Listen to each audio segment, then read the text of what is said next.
I knew you'd still be up.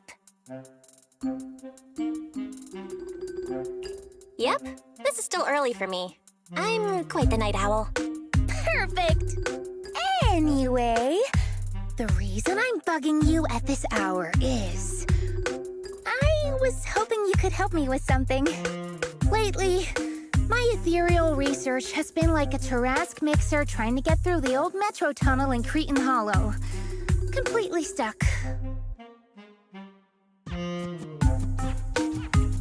Whoa, that's rough. How are things going before you hit the bottleneck? It was... going pretty well, I guess. I had this plan to turn our lawn into pedal sofas for hollow camping, and I tried to figure out how the traffic lights on Fawn worked.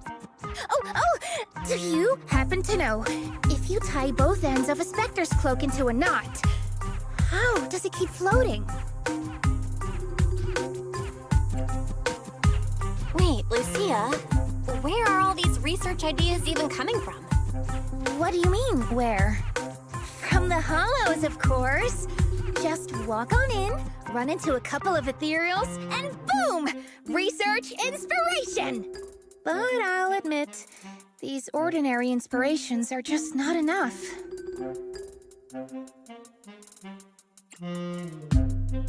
The inspirations are not enough?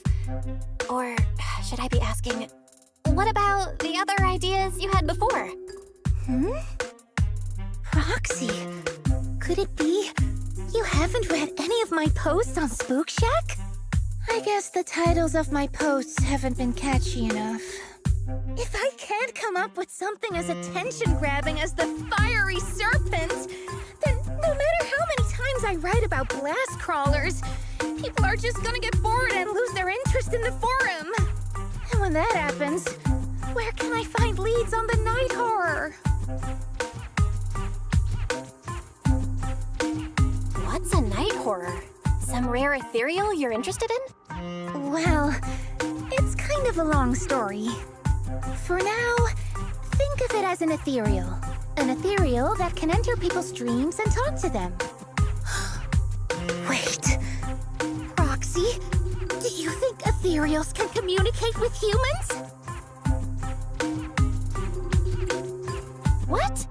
Don't tell me you want to talk to ethereals so you can lounge on our lawn pedal sofas while taking a break in the hollow. I know what you mean, Proxy. Normally, I'd say this is just baseless speculation and leave it at that. But right now, I've got the perfect research subject in mind. Let's head out now! Before diving into the hollow, we have to make a stop at Fluffy. Why are we going to Fluffy of all places? Oh, I'm going to buy a toy. What? A toy? Did you get a pet? Not yet, actually. But I know Chestnut's gonna be the goodest pup. Oh, I get it. You're trying to win over a puppy with treats and toys. Yes! Wait, if you're getting the toy now, then are you planning to take it into the hollow?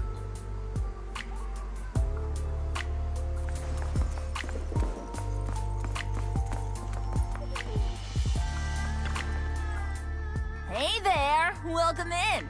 Looking for something special today? If I want a little doggy to come up to me on her own, what should I get? Honestly, you don't need to buy anything to get close to a pup. Genuine kindness, some patience, and a little passion. That's all it takes to win a puppy's heart. It's true! Kindness, patience, and passion, huh? Sounds like something no pup could resist. I'm sold. No. I'm not saying I don't believe it. It's just... Chestnut's a very particular little pup. I understand. I've met lots of special needs pups.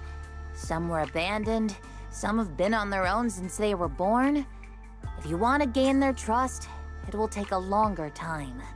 Let me think. What about this? A brand new line of treats for puppies! I packed it with all sorts of delicious jerky. They're super yummy. No pup can resist it.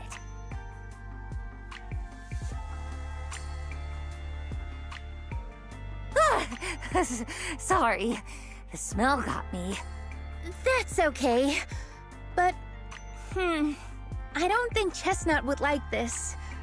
Chestnut is, a bit of a picky eater. I see. Then maybe you want to give this one a go. Our most popular toy. It's a battery-powered bird that flaps like the real thing. Our kitties and puppies go nuts for it. This looks great! But is it sturdy enough? I'm afraid not. It's actually designed more for cats, and it's built to be lightweight, so I wouldn't call it sturdy. It should work for smaller dogs, though. Chestnut's a big girl, with a big girl attitude. Oh, that might not work then. Let me think. Oh, if you don't mind something a little old school, we do have another toy for bigger pups. It's actually more of a pillow. It doesn't have any bells or whistles, but it's really sturdy and great for gnawing. It's also infused with a calming scent to help soothe anxious pups. People can't really smell it, but dogs usually like it a lot. Oh, this is adorable! Though, I'm not sure if Chestnut would care much about the scent with her sense of smell. So Chestnut is a big, picky, grumpy puppy with a weak sense of smell? That sounds kinda weird. What's weird about that? Every puppy's different. Chestnut's just got her own little quirks. I'll take this one, please.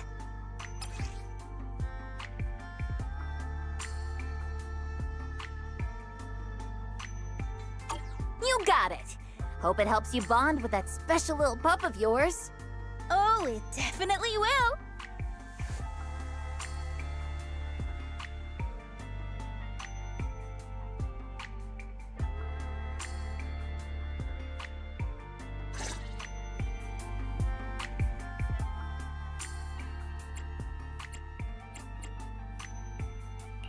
No matter where we go, Fufu's here!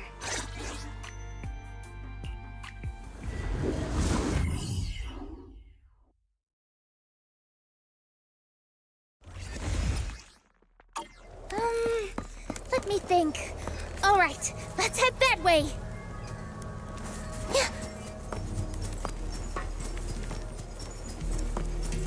Help! Help! Huh? Isn't that...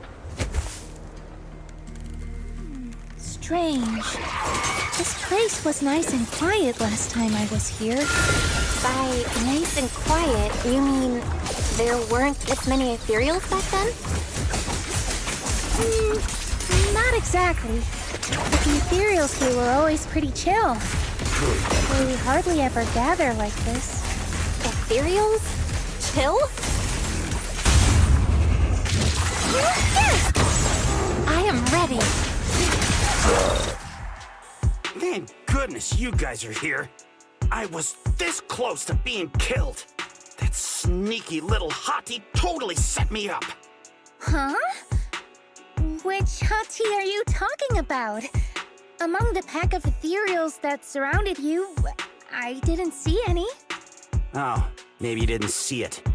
There was a smaller hottie, just about waist high. That one right there. It lured me all the way here and got me ambushed by all those ethereals. Never heard of anything like that before. An ethereal pulling tricks on people? How did it trick you? It ran ahead like it wanted me to chase it, you know? That's pretty weird. It's not that weird. You young folks shouldn't underestimate how crafty those things can be. No, I mean, you are pretty weird, mister. In the Hollow, most people run away from ethereals. That little hottie from earlier, if you want to dodge it, it'd be easier than a Thanatos dodging a blast crawler. Why did you even chase it? I didn't chase it. Look, I was minding my own business in the hollow, and that hottie ran at me out of the blue, with a whole pack of ethereals behind it to ambush me. Now that's interesting. I've only heard of symbiotic ethereals in Hollow Zero being able to command other ethereals. Maybe that little hottie has what it takes to be the next Nineveh. I don't get what you're on about. You run into ethereals in the hollow, you eliminate them. That's just the way it is. Instead of taking down that ethereal, you're now blaming me?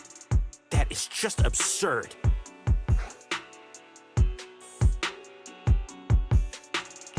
Whoa there. Chill out, mister. She literally saved your life earlier. She's just trying to understand what happened to you. Is that so wrong? You... Hmm?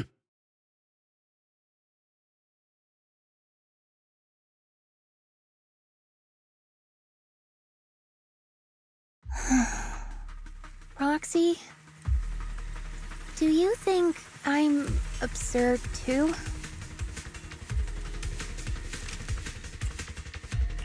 Of course not. I'm sure you have your reasons. Ethereals might be dangerous, but strangers aren't always any better. That's the real rule of surviving in the hollow. Ah, I knew it! Now we're totally in sync! Like how Arimon and Spectre always find each other in the dark! Plus, that investigator earlier was quite the weird one. I mean, that's the first time I've ever heard anyone accuse Chestnut of hurting someone.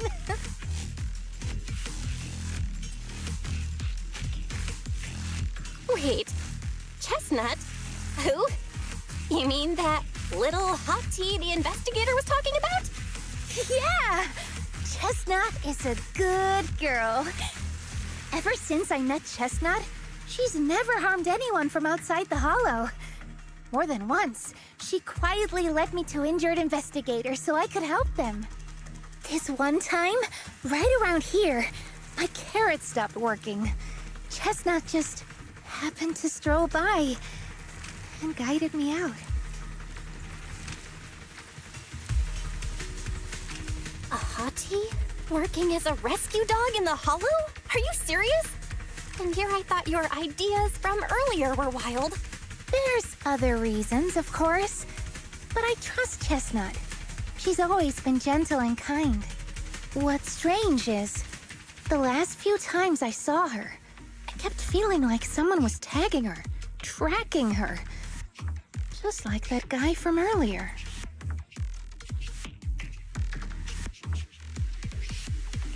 A kind and gentle ethereal? I need a second to process it. Those other reasons must be really important.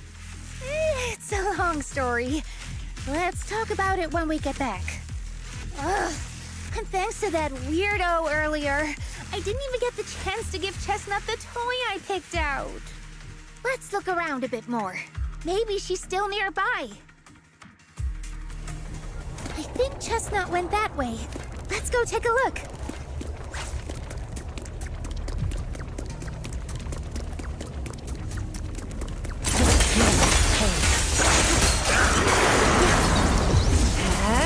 Don't worry, something will do. Footwork like a shadow. This stage is As for shadows,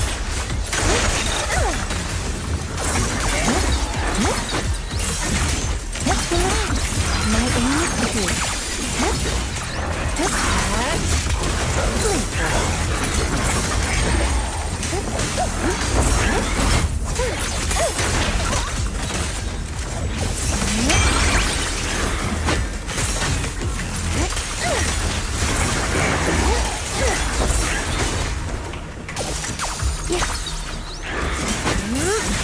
Let's see you handle this. the hunt begins. You hit a dead end. Chestnut, I know you're there.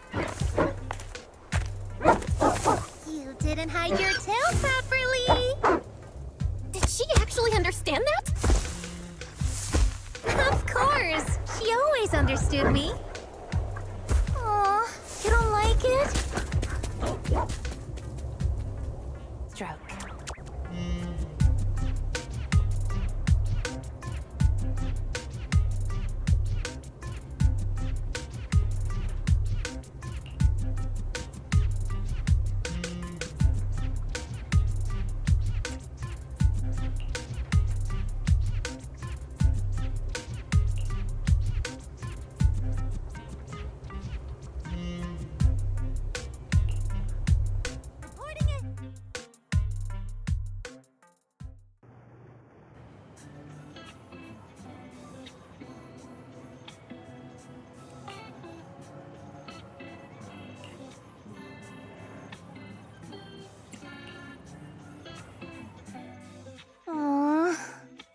Chestnut still wouldn't take my gift.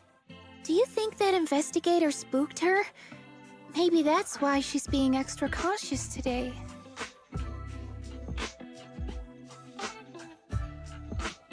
Well, we can always head back to Lemnian Hollow next time and look for her again.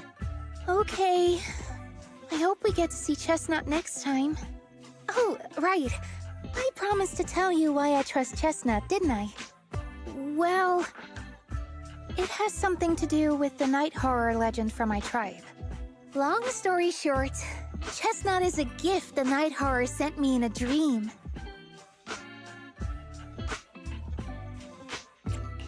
I think I remember you mentioning the night horror, but you never said it sent you a gift. Can you tell me more about it? You already know I'm one of the night watchers out on the fringes of New Eridu. We rest during the day, and we're active at night. The stories say that long ago, our ancestors fought a powerful ethereal. The battle lasted for days, and just before it fell, it released a final surge of power. Ever since then, it's haunted our dreams. Sometimes, when our people fall asleep at night, they dream of the night horror. And in their sleep, they walk straight into the hollow, drawn to its call. Just before the ether consumes them, before they become ethereals, they regain clarity for just a fleeting moment. Over time, we've come to realize that the more people who fall asleep, the stronger it becomes. What a terrifying curse! Is there a way to break it? No. That's why we moved to the outskirts of the city and stopped sleeping at night altogether. If we must rest, someone always stays awake to keep watch. The strange thing is, the night horror left more than just a curse. In the hollows, ethereals don't attack us. They see us like we're one of them. And this staff, it's the only weapon left from when our ancestors fought the night horror. It lets me mimic ethereal abilities. The chieftain said I was the most gifted of the younger generation, or something like that. I'm still not sure what made him decide that, but he gave this staff to me.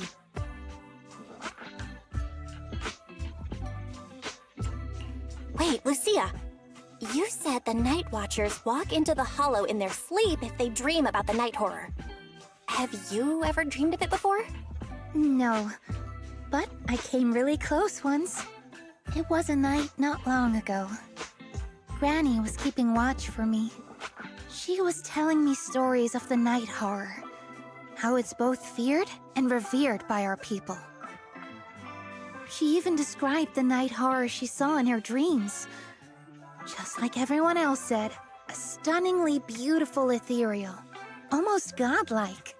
That night, I dreamed of the night horror's gaze. It was looking at me. And in front of me, there was a little hottie. It looked tired, like it had been through a big fight. We stared at each other, like survivors meeting after a disaster, still cautious, still on edge. Not long after that dream, I met Chestnut right where the dream had guided me. She didn't seem eager to be friends, but she wasn't hostile either. And she treated the other outsiders kindly too. That's why I've always believed Chestnut is a gift. A little dog sent by the night horror.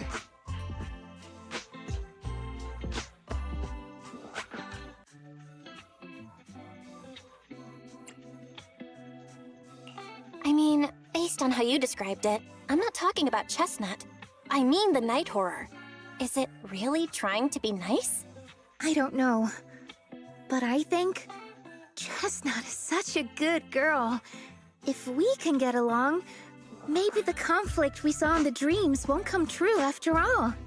And what if the night horror is just like Chestnut? What if we could communicate with it?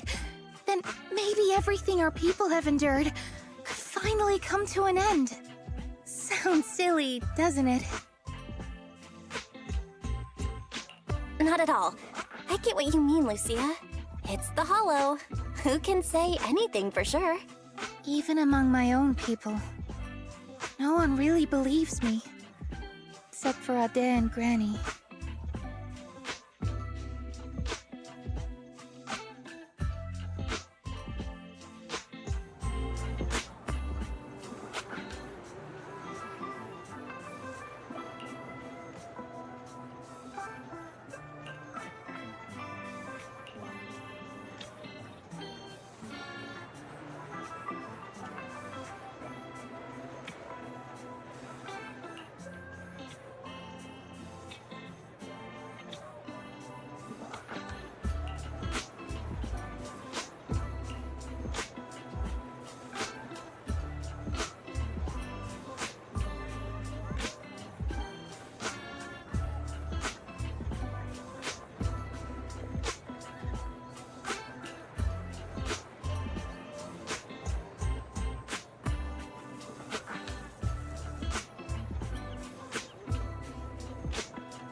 happened? Don't panic. Take your time and tell me slowly. It's the Night Horror! There's word in my tribe that the Night Horror has returned! Our old chieftain. He sleepwalked into Lemnian Hollow, and no one's seen him since. What? Was it an accident?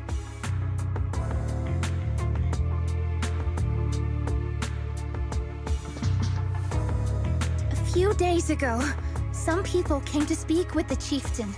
They asked if any night watchers would volunteer to sleep at night so they could follow the sleepwalkers into the hollow and find the Night Horror. They promised they only wanted to learn more about the Night Horror's powers, and if anything went wrong, they'd wake us right away. But for everyone's safety, the chieftain said no. Not long after, people overheard the chieftain arguing with someone loudly. That sounds suspicious. Do you think those people were involved? Since they got turned down, they forced the chieftain to sleepwalk? But they left right after they spoke with the chieftain. No one saw them return or sneak into the tribe. It looked like the chieftain just began sleepwalking because of the Night Horror, and following the fate of all night watchers, returned to the Hollow's embrace. Something's definitely off here. I've been carrying the staff he gave me, and I still remember his words. Maybe all night watchers will eventually embrace their fate, sleepwalking back into the Hollow and becoming one of the ethereals. But until that day comes, we live as people. We live our lives to the fullest. So if anyone took away the chance of him living his life to the fullest, even if it was the Night Horror itself, I need to know why.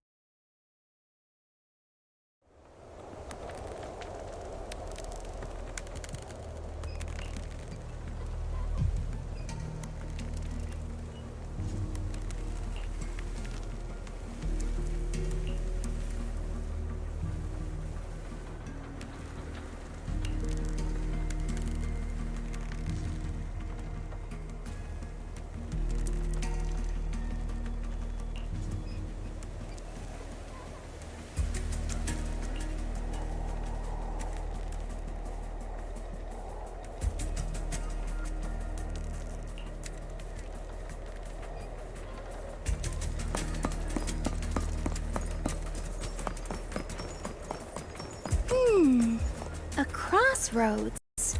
I see marks by the roadside. Let's check them out.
The ethereals seem kinda riled up today. Huh? How do you know that? They all look the same to me. See the glow around their cores?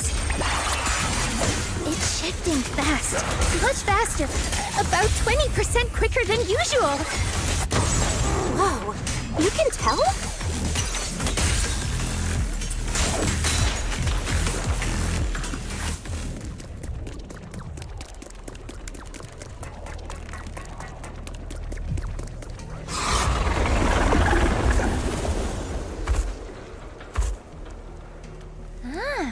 It's a hater.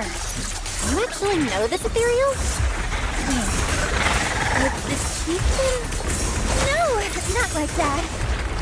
But if the chieftain had turned into an ethereal, he would be a far stronger one than this.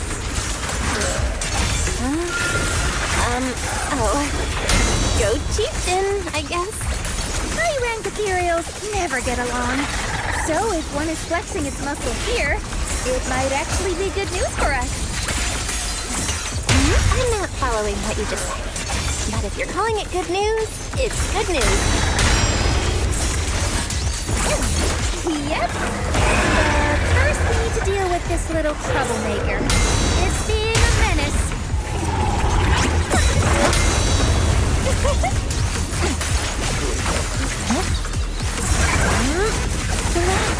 My aim is true. Welcome to my dream. The hunt begins! Lucia, you will rest amidst the ice!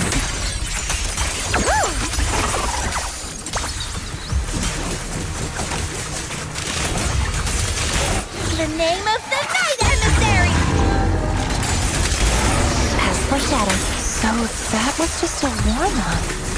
Don't worry.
No other clues nearby, huh?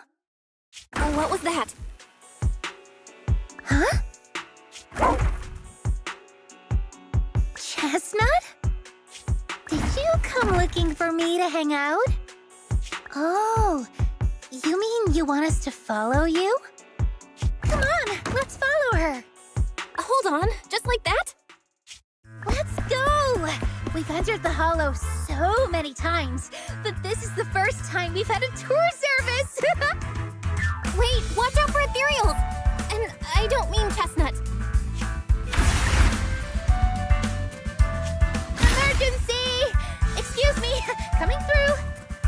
Sorry, pardon me, coming through. Sorry! Whew, looks like everyone's in a rush today.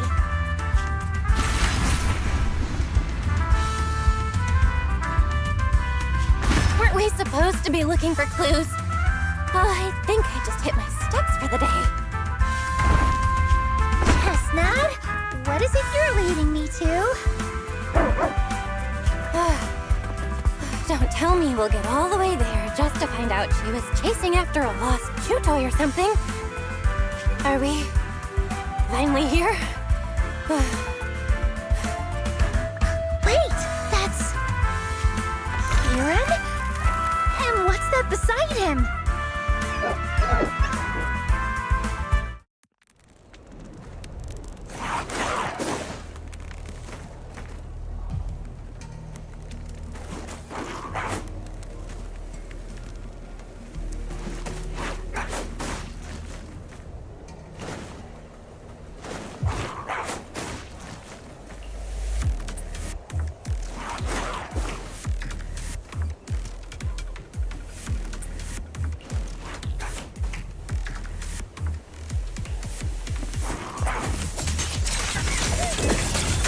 Ether's getting thicker here. What the...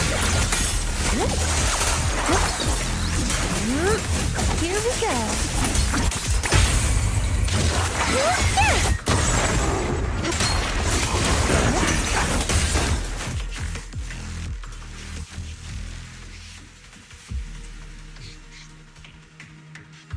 Kieran?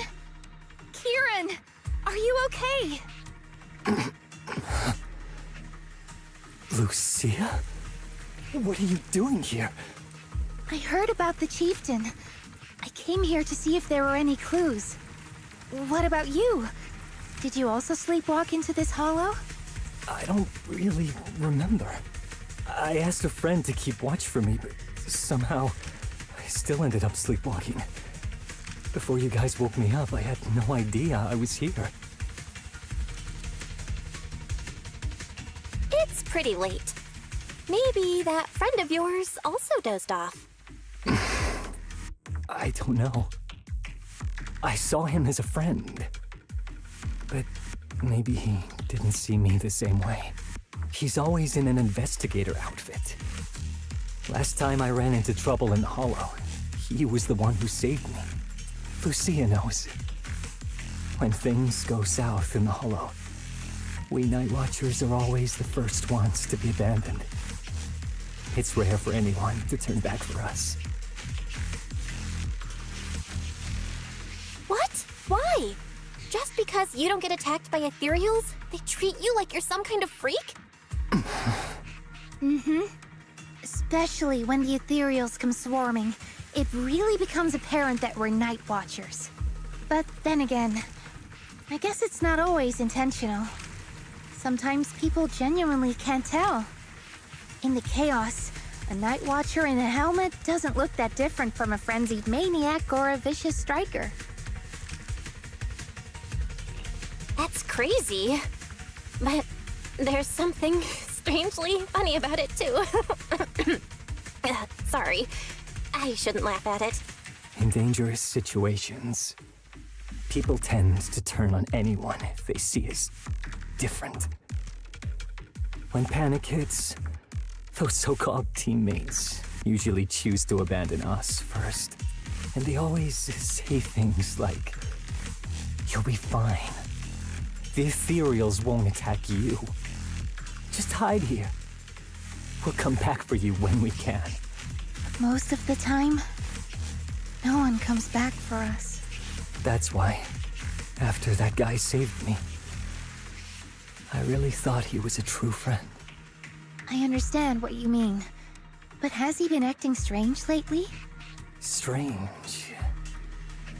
Well, lately, he's been asking a lot about the night horror. And really digging into things like how we communicate with ethereals.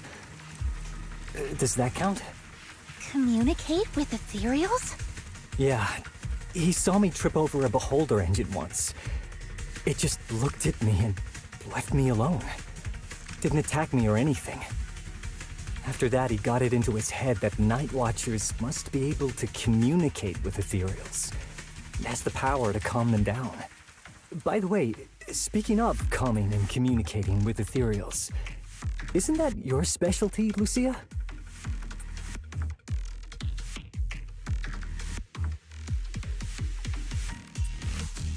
You mean those ethereals I summoned? Oh, that wasn't me controlling them. That was just an optical delusion. I layered some visual effects on top of simulated ethereal attack patterns, so it looks like they're there, but it's all just an illusion. I see. But what about this thing?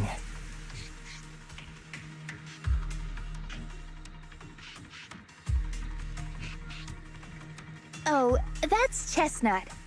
This ethereal's been sitting there quietly this whole time. I thought maybe it could understand us.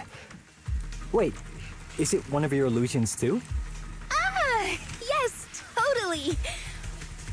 When sitting still, she doesn't use much ether, so she looks really well behaved.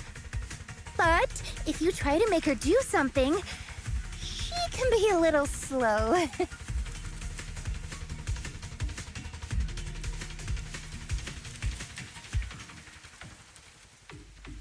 This illusion isn't doing very well. I'll have to practice more later. Aw, I was gonna ask her to do something else too. Oh, I see. This ethereal looks insanely real.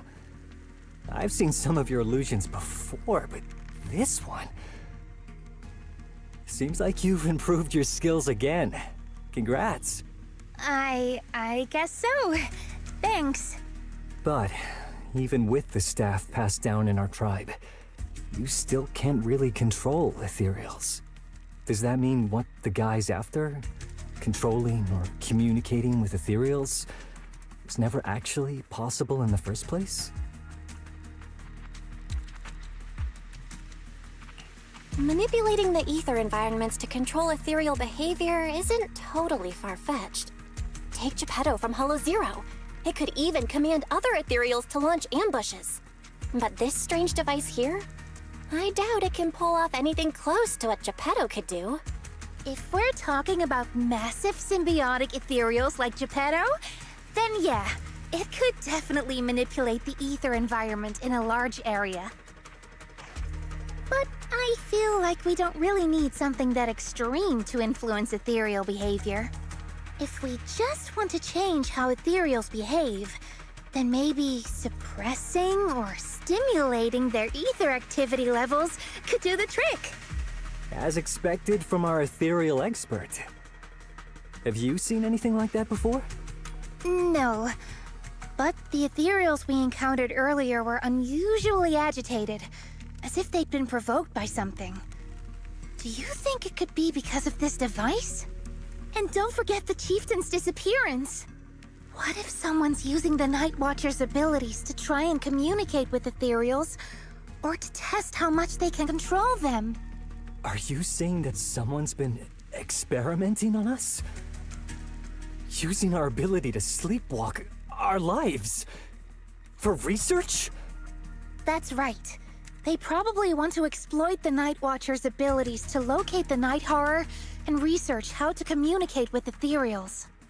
This theory actually lines up with how we've been treated during Hollow joint operations. But it's just a theory for now. We shouldn't jump to conclusions. We need more leads, like figuring out what this strange device actually does. Okay. I'll keep you posted on what's going on back in the tribe.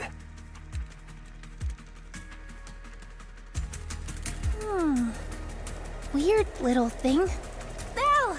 Come take a look at this thing!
Chestnut?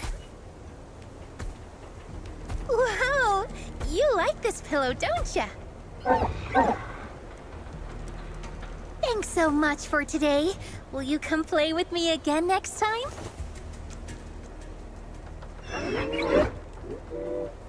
Yes, she'll come too. It's a promise then. Who will come to? Me? It was nice meeting you, Chestnut.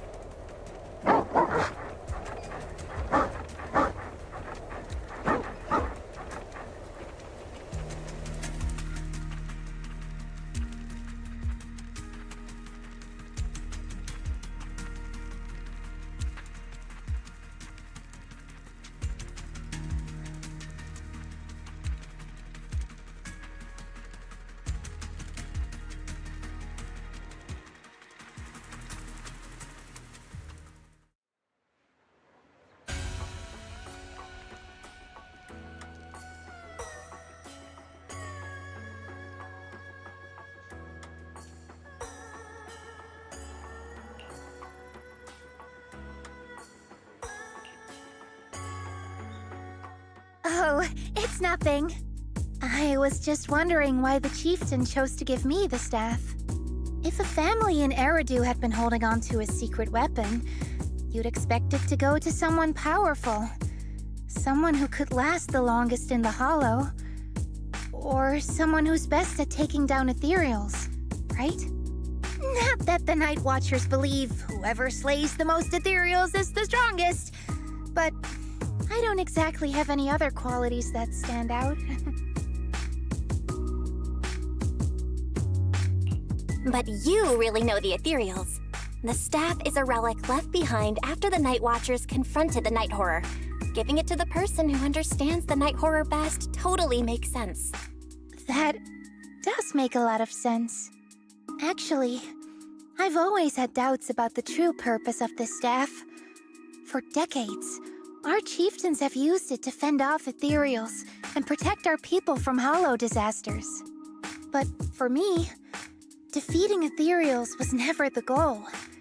I wanted to understand them.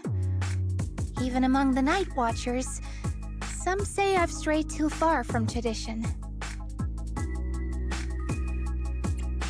Right. You've always had a special interest in ethereals. I don't think I've asked before, but what made you want to study them in the first place? Ethereals. Some are born from the Hollow itself. Some are the continuation of life in the Hollow. Some of them feel like projections of who we are in the Hollow. Others are quite literally the people we once knew. I keep wondering, when someone is corrupted and becomes an ethereal, when they lose their sanity and identity in the Hollow, is there really no way to bring them back? If we see the Hollow as our enemy, then it's nearly invincible. No matter how strong you are, I don't think anyone can wipe out every last Hollow. But if one day we could uncover all the secrets of the ethereals, or if the Hollow itself could answer us, then maybe there's still a chance to bring our lost loved ones home.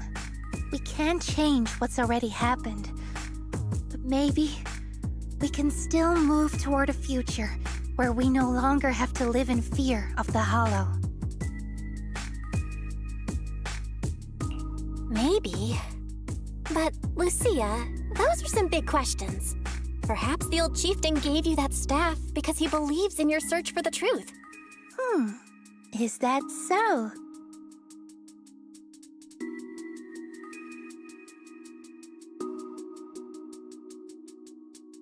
Well, there's no way the two of us can figure everything out just by thinking.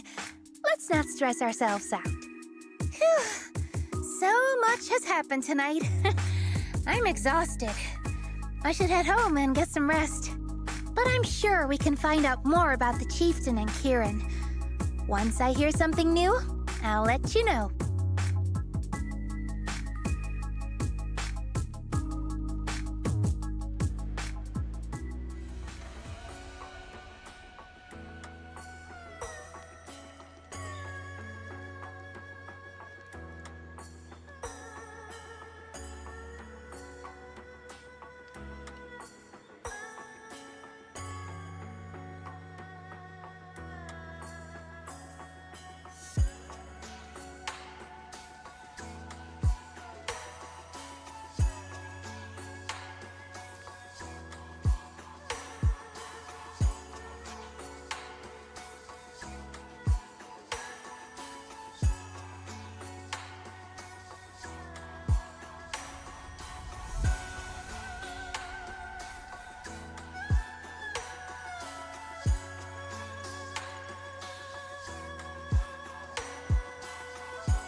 Let's just follow Chestnut.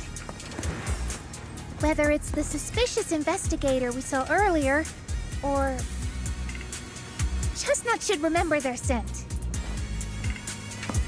She has the makings of a rescue dog. You should totally train her.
Here we go.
Leave it to surprise attack! Cool, huh? A little reward.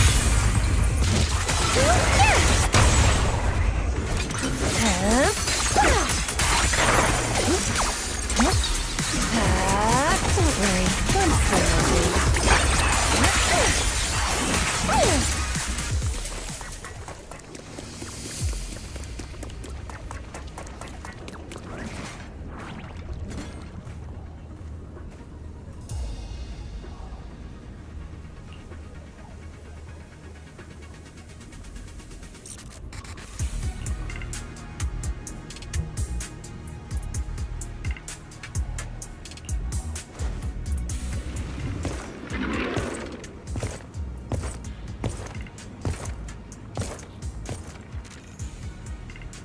Yeah, you were right, Lucia.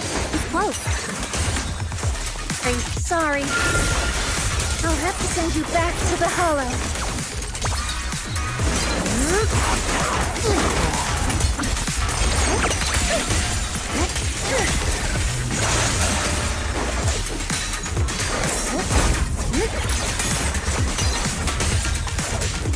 Where are you going? Ugh, there's an endless stream of ethereals heading this way. Yep. They know exactly what they're after. If this keeps up, we're toast. We need to take out the amplifier now. Leave this part to me. Are you ready for this? Well, well, well. The device is broken. Guess you'll have to pay me back for that, huh? It's you. As expected from one of my own. So much for being close to the ethereals. When it's time to strike, you don't even flinch, do you? Kieran? Oh, did I surprise you? Honestly, I was more surprised by you and the old man. You mean the chieftain? He sleepwalked into the hollow because of you? Yeah. I figured someone like him, sitting at the top for so long, would have caught the Night Horror's attention. But nope. He's swallowed by Lemnian Hollow just like anyone else. Why are you doing this? Because he was just a coward, standing in the way. A few days ago, some higher-ups came looking for him. They made him an offer, but he turned it down on the spot. When I confronted him about it, he acted like he was some righteous hero and told me off like I was some kind of traitor. You are a hypocrite, just like him. No wonder he gave the staff to you. You call us hypocrites, but you'll do whatever it takes to get what you want, even if it means hurting others. Whatever it takes. After years of glorified legends, everyone forgets. The Night Watcher's power was taken from the ethereals to begin with. The Night Watcher's power was taken from the ethereals? What do you mean? Well, well. Lucia didn't tell you? There's another version of how the Night Watchers came to be. Our ancestors didn't just encounter the Night Horror by chance. They knew what it was capable of. They knew it could control other ethereals. The entire tribe went after it, hoping to defeat it and seize its power. But when the Night Horror unleashed its final surge of energy, half the tribe turned into ethereals on the spot. The rest barely survived. The only reason they were acknowledged by the Hollow was because they sacrificed their own kin. That's just another ancient rumor. Stop lying to yourself. Do you really believe you can strike a deal with the ethereals and not pay the price? Stop twisting the facts. Even if that story is true, it's got nothing to do with what's happening now. What exactly are you trying to say? We've spent our lives hiding in the shadows, shaped by traits we never asked for. Just because the ethereals don't attack us, those who live in the city see us as freaks. Like we're invisible. Like we don't matter. When disaster hits, whether it's in the city or in the hollows, we're always the ones they abandon first. Back when New Eridu was founded, public security declared all survivors had been safely relocated to New Eridu. And us? We were still running for our lives. Caught between companion hollows, stumbling over the bodies of our own kin, crying as we counted who didn't make it. Tell me, did anyone come for us? Lucia, don't you want to change our lives for the better? Even if we were to leave all this behind, it shouldn't come at the cost of our people's lives. Who are you waiting for to come and uphold justice? Being seen as kin by the ethereals, walking freely through the hollows.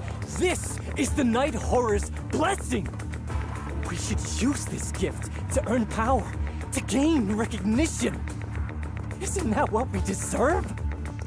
If it means a better future for everyone, then what do a few sacrifices matter?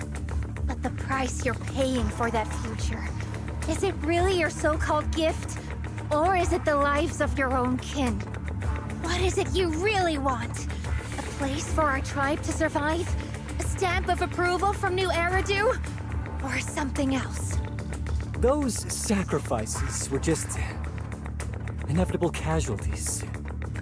It's nothing compared to what we gave up when we first fought the Night Horror. Besides, after the early trials, I finally found better test subjects and stronger allies to back me. Everything's going smoothly now. Better test subjects? Are you talking about me? Lucia, you're so full of yourself. Though I too used to think you were some kind of prodigy, summoning ethereals out of thin air. But now, you're just a coward with a fancy stick, putting on cheap tricks, hiding behind research, while running away from your fate! I couldn't care less whether you live or die.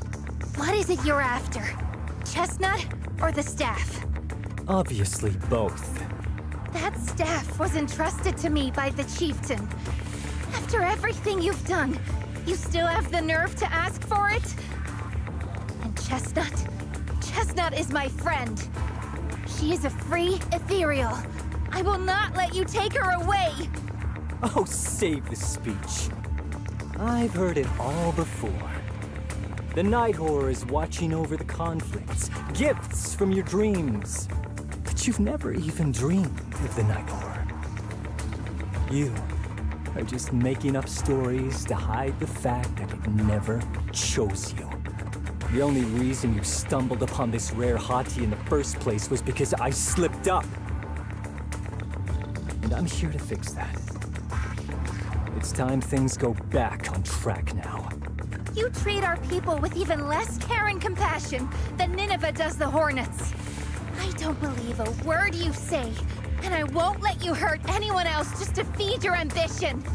You didn't really think that half-finished prototype you destroyed earlier was my only backup plan, did you? Not everyone can stand to see the Night Watcher's rare gift go to waste. My ally supports my research generously.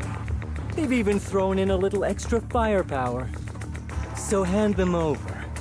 Your magic stick. The gullible little ethereal you tricked. And you, my new test subject. If you surrender now, maybe I'll even spare you from getting torn up too badly before I put you to use.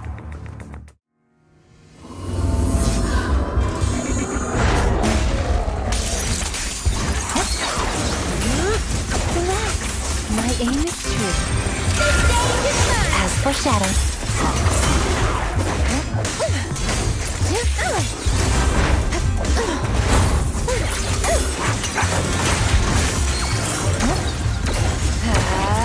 We'll see you handle this.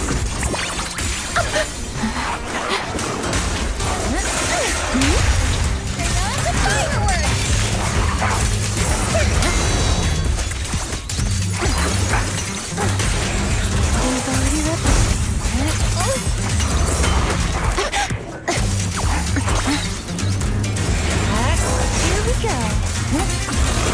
Get behind me!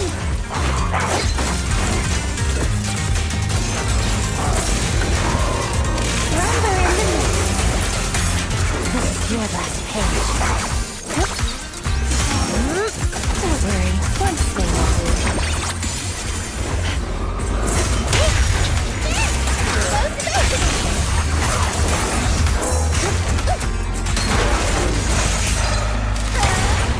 Let me help you chill out. Evade the enemy assault. Drawn from countless legends, melodies, and dreams! A little reward. I knew it wouldn't be that easy.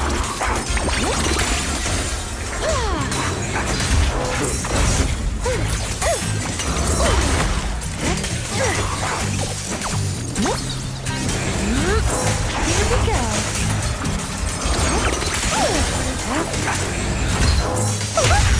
Make it legend!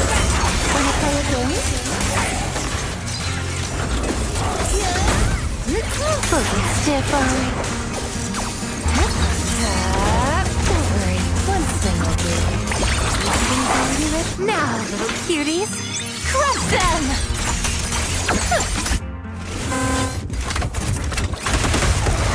Watch out!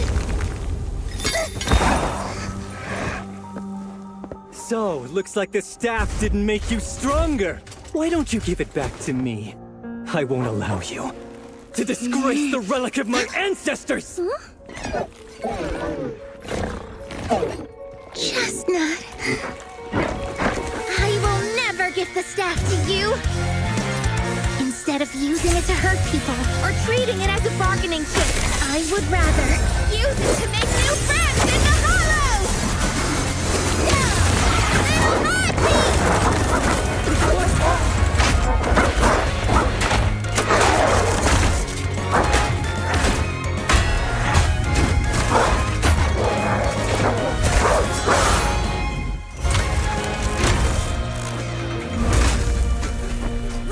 They aren't illusions?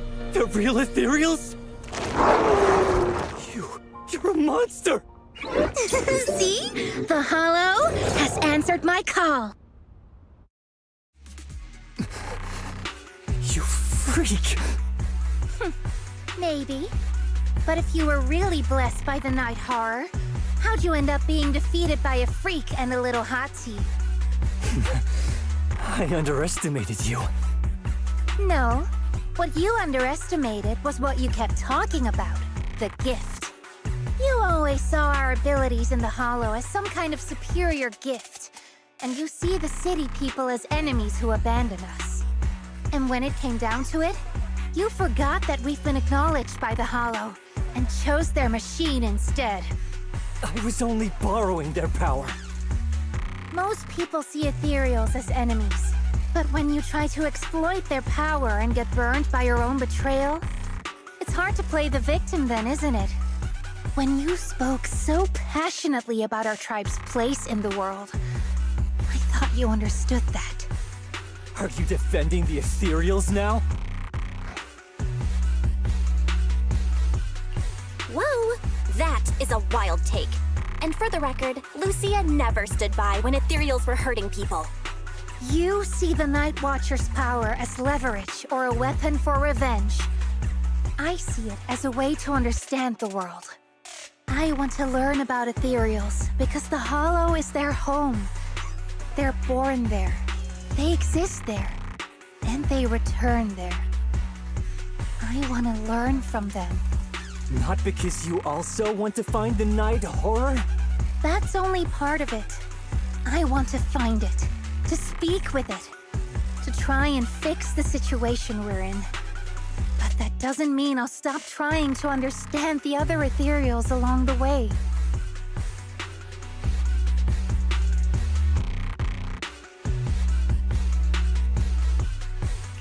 Wait, what about Chestnut? There's still so much we haven't figured out about her. Chestnut, I might never be able to fully understand you. This is probably goodbye for us.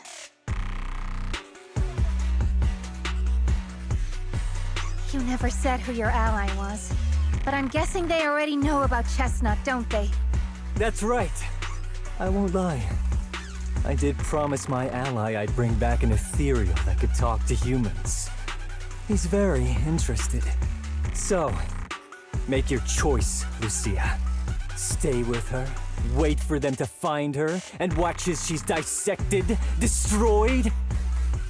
Or let her go deeper into the Hollow and never see her again. No need for threats. I know what you mean.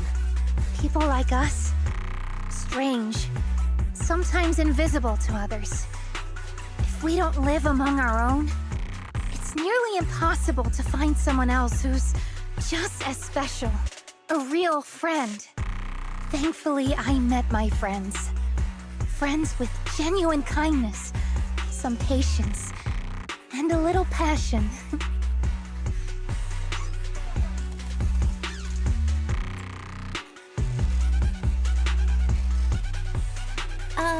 Sounds familiar.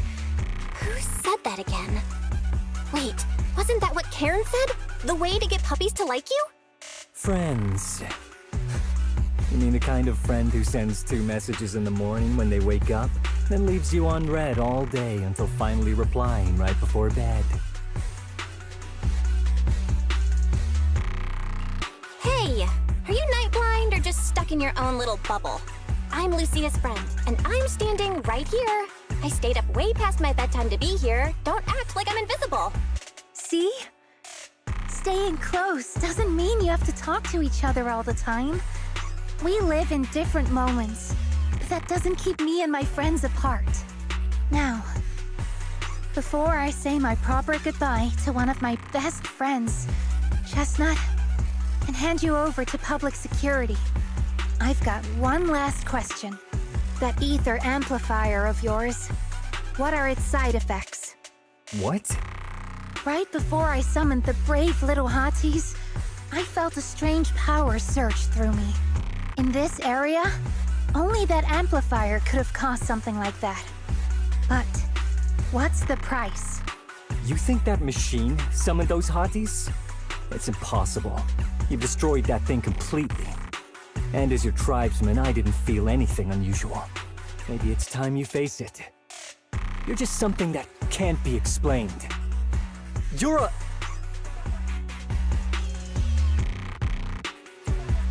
Oh, wait. If that word is all you've got left, then maybe just stop talking. Freak! Okay, I'm sorry. It's like something only angsty teenagers would say. Hear it one too many times, and it feels like getting brushed by Swordidus's tentacles. Ugh. Anyway, I'm taking you to public security. Our tribe isn't some lawless land. Now, it's time to say goodbye.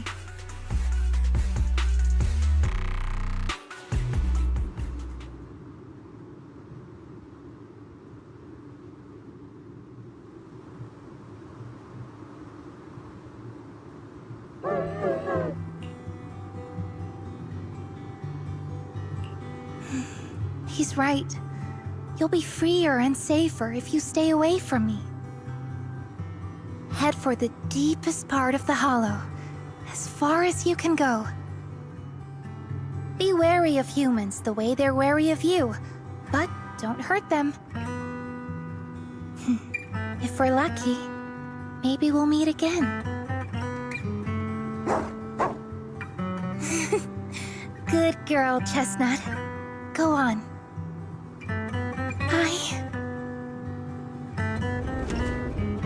I will never forget you.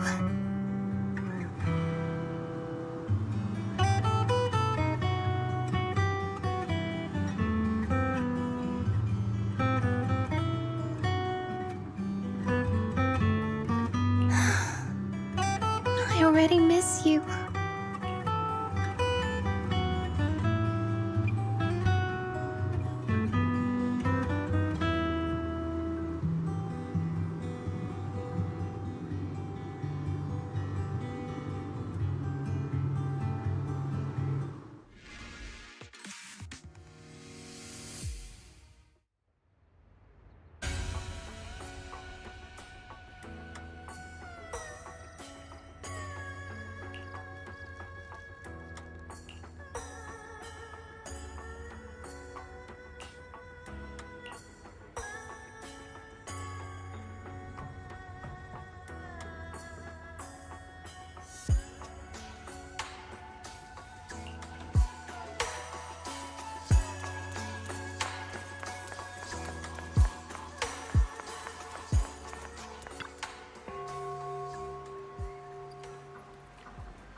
I borrowed a vacant house from Monato so Kieran could stay there.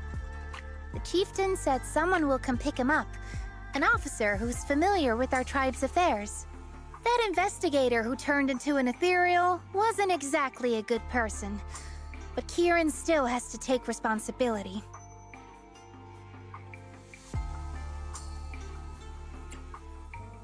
With this settled, you can get back to your ethereal research. But the ally Kieran mentioned still hasn't surfaced. Someone might still be out there waiting to take advantage of the Night Watchers. It's unsettling.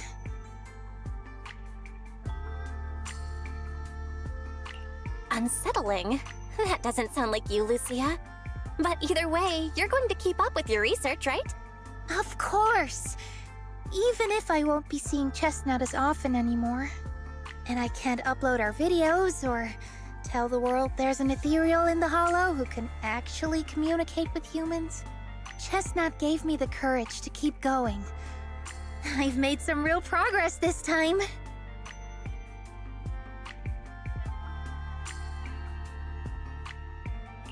Progress. Oh, you mean the staff, right? It really came through this time. Yeah! You see, I don't know how it happened, but just now, through the staff, it felt like the Hollow responded to me.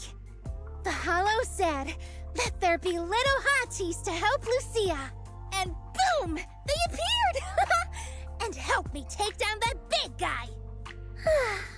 All in all, I think it's something very, very memorable. And it's got tons of research potential. You see, if the Hollow really let me communicate with little hotties, then maybe I could talk to the Night Horror too?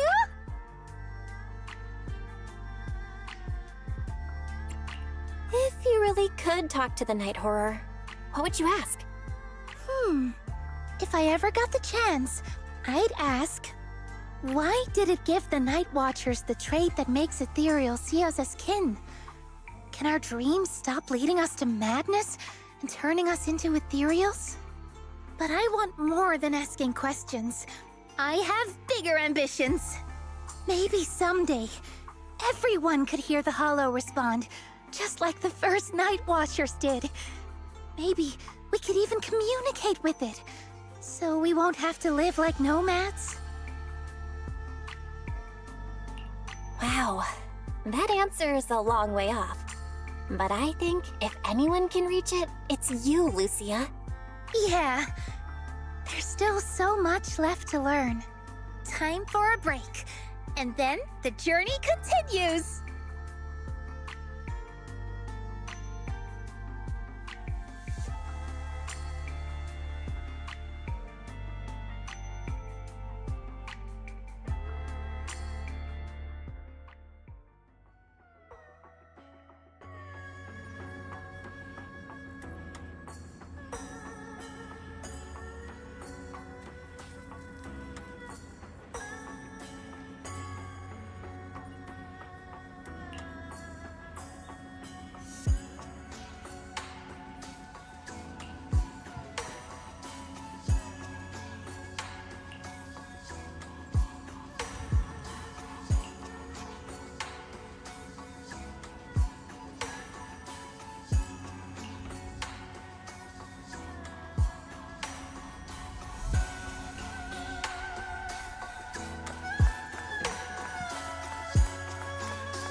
Although Lucia's always going on and on, like, we gotta be friends with Ethereals.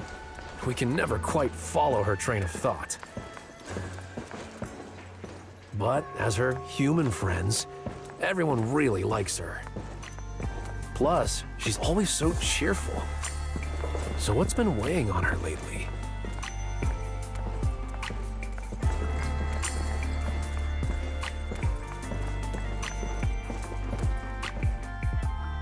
Oh, miss, I remember you. Would you mind if I asked a few quick follow-up questions? Oh, you mean the sturdy little pillow I bought here? Yes. Sure, go ahead. What do you want to know? Thank you so much. So, did your puppy like it? Yeah, she loved it. I'm glad to hear it. Next question is, how's the wear and tear? Pretty pretty worn out now. Oh no, I'm so sorry. We'll keep improving the pillow's material. But the material's already been reported as too hard by a lot of customers. If we make it any sturdier, I'm worried some smaller pups might hurt their teeth chewing on it. Chestnut is, well, a big girl. For most dogs, the material is already strong enough, I think. All right, noted. And one last question. Has your pup shown any discomfort from the filler's scent? Not at all. She's quite a strong pup. Loves running around with that little pillow in her mouth. Wonderful. Thank you for shopping with us. We appreciate the feedback. Lucia, are you done talking?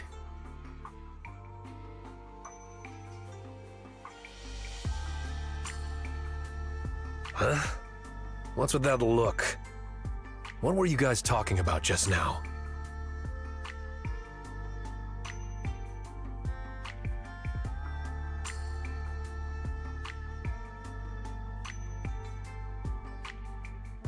Next time, don't call hotties puppies. All right. Canine thyrans aren't puppies either.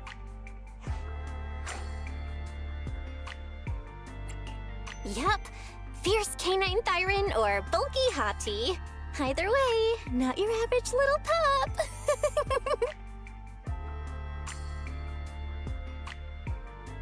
All right. Back on topic. Congrats, Lucia. Your post is blowing up. At first, I thought it was because everyone was suddenly interested in debating why Trinocs have such pointy heads. Don't mention it. I put so much effort into my serious, well-thought-out research posts. But everyone just wants Chestnut's adventure stories. Some even asked when Chestnut will dive through the fissure into Hollow Zero, punch the Hornets, kick Nineveh, and reach the peak of ethereal life.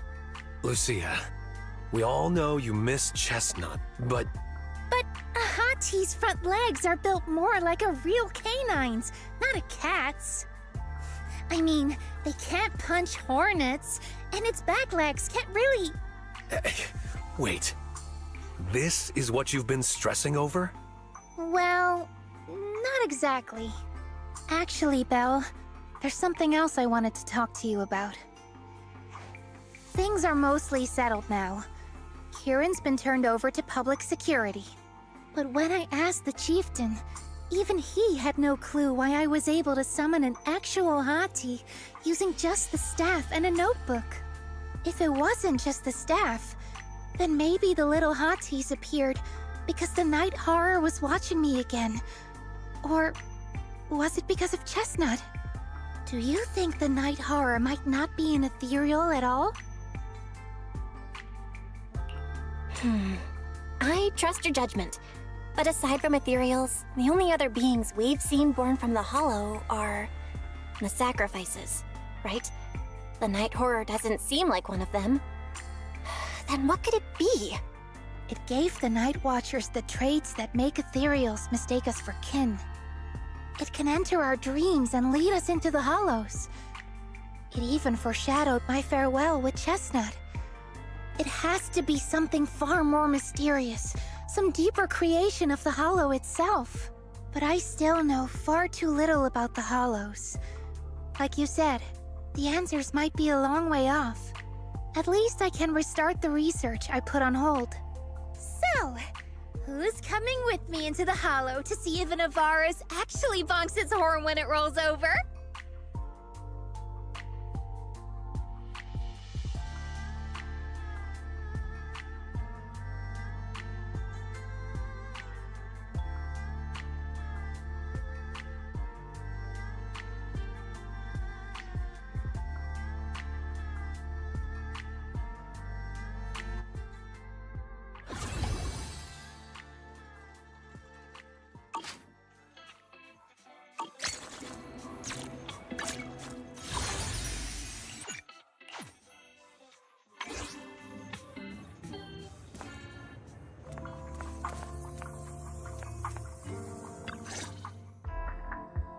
sorry I'm late again, Dr. Lydia.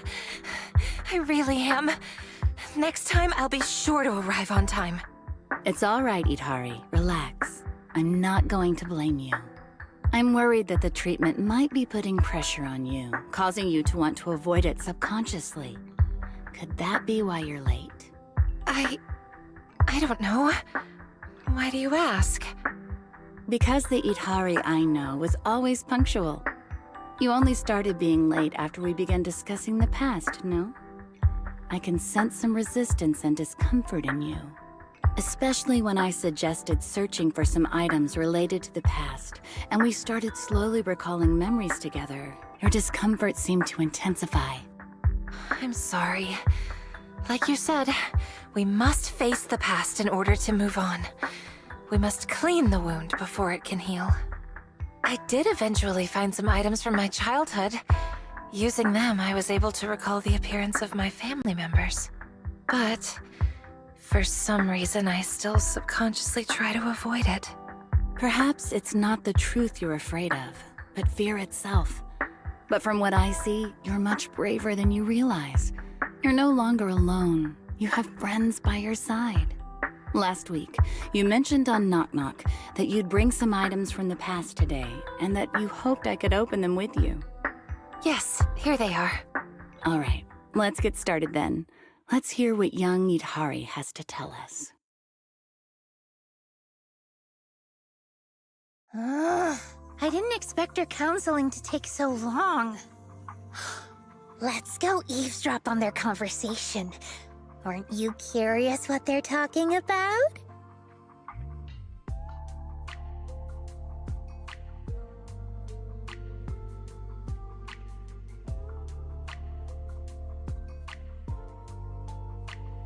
Probably not a good idea. Talking with a psychiatrist is a very private thing. I see. Hey, Monato! Stop pulling me! If I hadn't grabbed you, you'd already be lying there trying to listen under the door. No, I would never.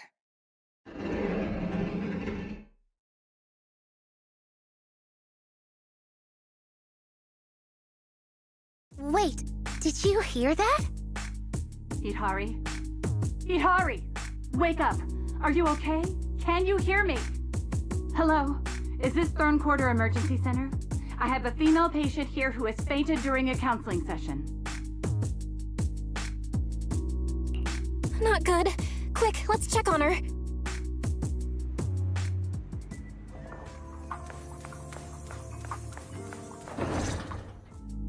You must be Itari's friends, right? There's been an incident. What happened? Wasn't she supposed to be in a therapy session? I'm not sure either. Today I asked Itari to bring some things from the past to help her recall her memories. They were just some toys and miscellaneous items, and the session was going just fine. But then, Itari suddenly fainted. I just called for an ambulance, but all the hospitals said it would take a long time for them to arrive. Doctor, the medical industry in Waifei Peninsula isn't so great. Usually a company would arrange for a vehicle when this sort of thing happens. It's okay. Thankfully, I have equipment that can monitor her condition. Can you give me a hand?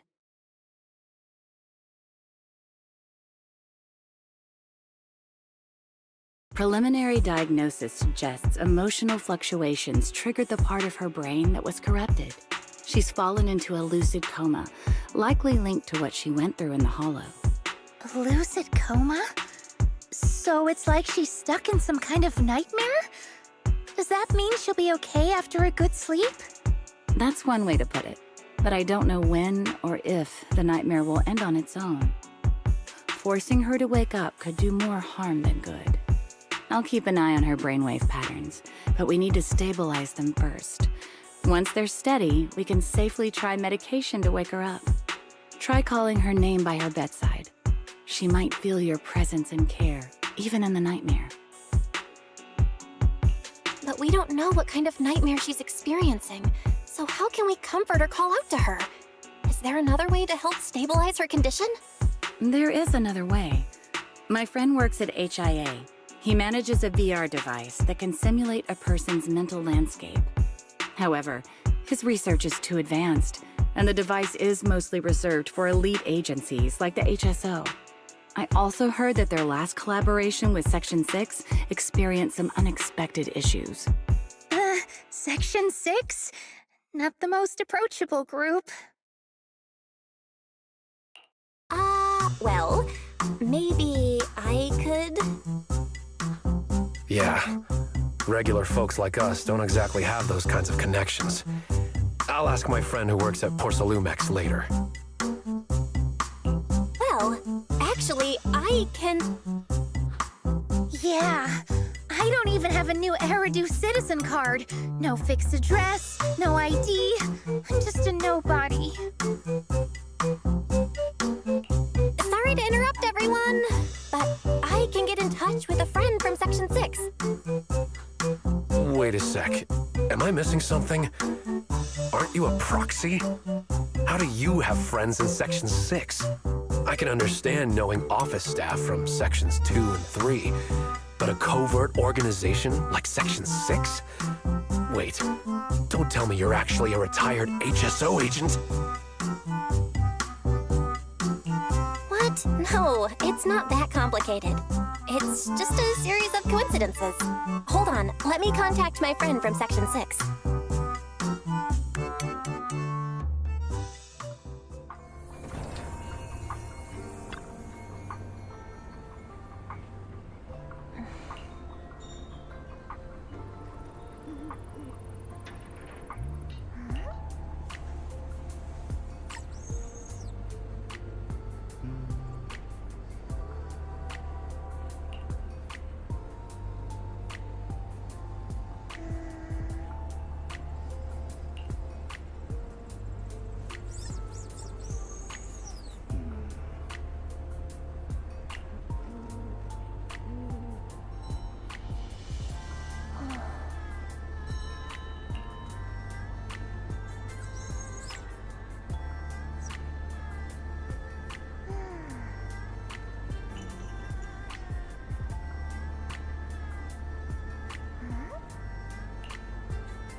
Hold on.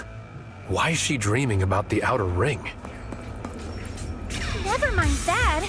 I think I just saw a red wild boar. Don't say it like that. That's the leader of the Sons of Caledon, Big Daddy.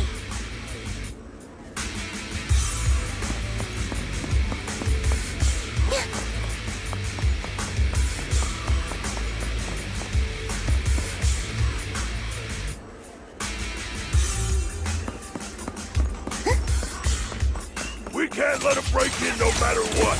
Watch the flank. Get ready. Looks like they're totally swarmed by Ethereals. Let's help them out.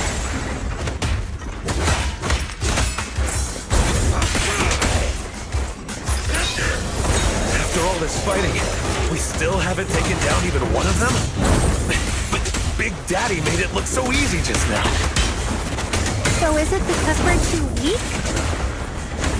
No way, right? Big Daddy's super strong, but we're not that weak. I see now. It's because Big Daddy's a Siren. Only Sirens can defeat Ethereals. What? You can't just revoke my Siren card because I got beat by these Ethereals? Lucia, why don't you check what you have on your head and rethink that statement? Sorry. I forgot Monato and I are Sirens too. Even a genius ethereal researcher like myself has no idea why. Hold up. Look over there.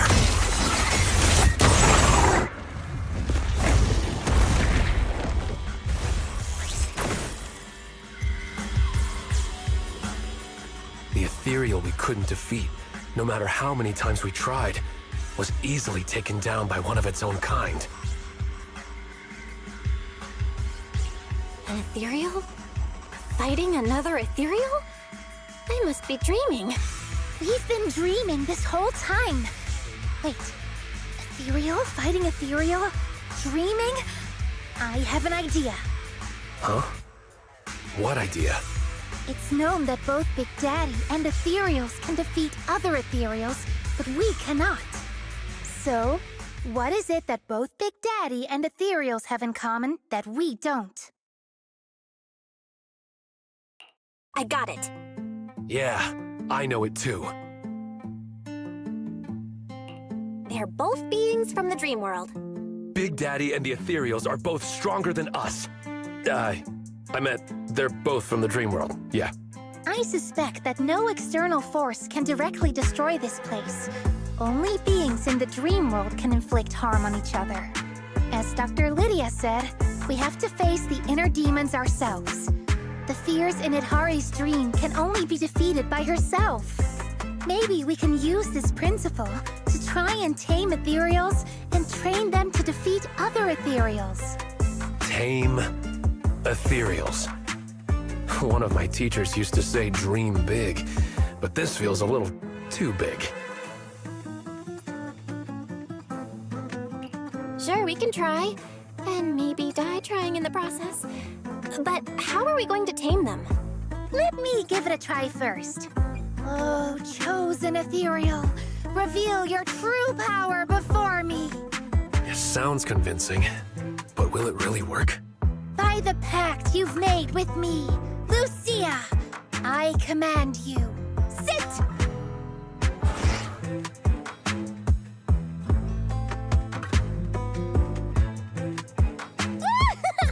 Good. That's it. Just like that. Even if it's just a dream, this is still unbelievable.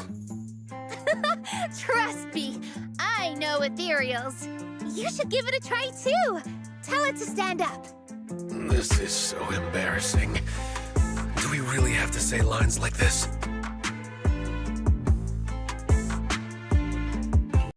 There's nothing else we can do. Let's give it a try. Oh, chosen ethereal, please show me your true power! Huh? Do we really have to say it like that?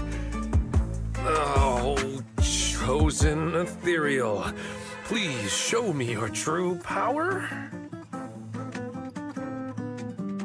By the pact, I, Belle, command you.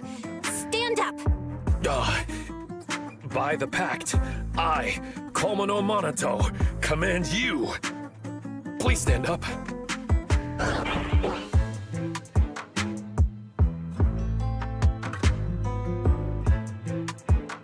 See? Like I thought. It doesn't listen to me or the proxy at all. I don't really get it, Lucia. Why would the ethereal in Itari's dream listen to you? I don't know either. Wait, could it be that she read the ethereal fantasy I wrote? Maybe it left an impression that made her think I could actually tame them? Seems to be the only explanation. So, that's the kind of fantasy you're writing. No way. Well, since we've tamed the ethereal, let's have it help us defeat the enemies in the dream.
Try this on for size.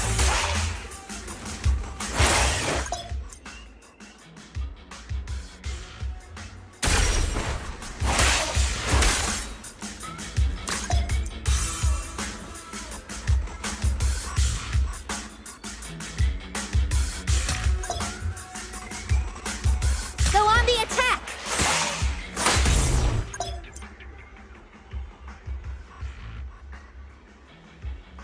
Go! What? You lost for one reason. You're weak. That's the power of perfect timing!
Frozen Ethereal!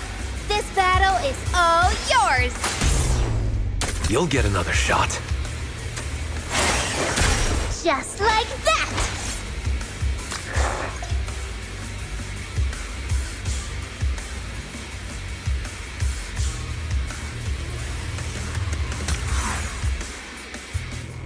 Have a taste of this! That's the power of perfect timing.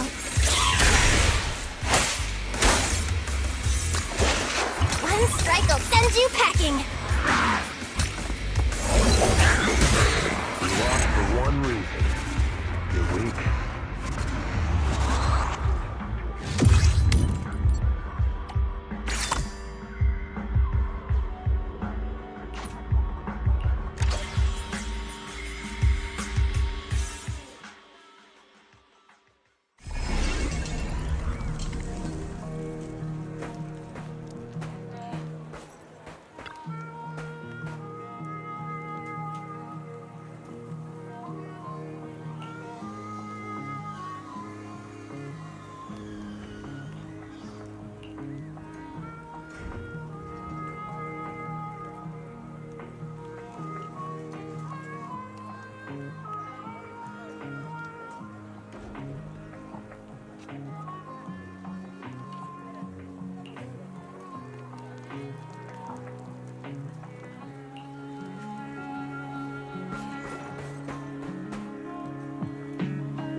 Oh? The Vanquishers are back. Boss Pompeii. No problems in the Hollow, I hope? Don't worry. If I ever fell to an ethereal, the Vanquishers would have no business claiming the title of Overlord Gang. At the moment, it looks like the Outer Ring Hollow isn't expanding on its own. Parts of it are connected to Hollow Zero. That's what's causing the expansion. Speaking of, we rescued this girl near the edge of the Hollow. Do you know her? You all right, little lady? We're in a safe place now. I'm fine, sir. I've rested well along the way. Huh? Belle? Monato? Lucia? Hurry!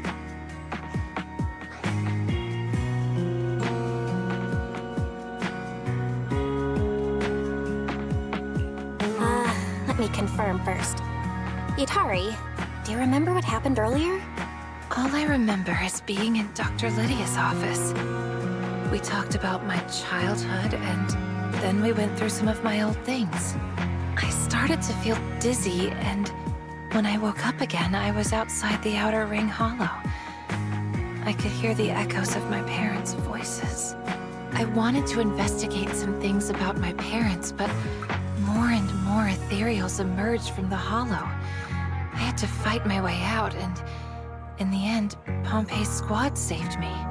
So am I dreaming?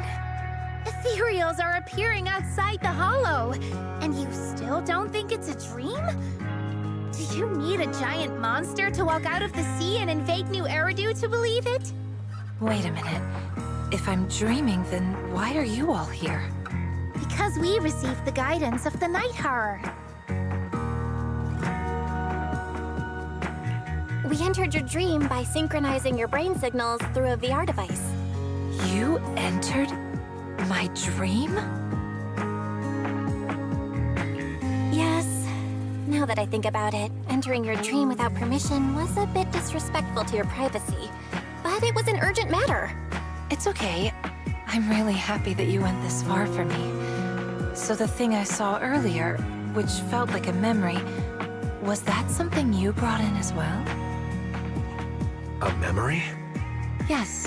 When I met Pompey, it seemed like some childhood memories really started coming back to me. Belle, I've also captured some fragments. The data suggests these are real memories.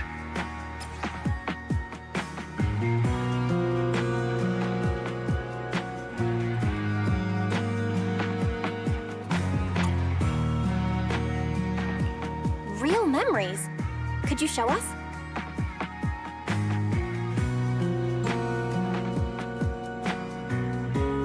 Aren't we heading back to Blazewood? Why are you turning your back towards... I just saw a young girl by the edge of the hollow. A young girl? Wait, why is there a little octopus Tyrant girl lying there? Hey, kid. You okay? Mom. Dad. Still at the Darkwater Research Center. It's all right, kid. I'll take you to find your family.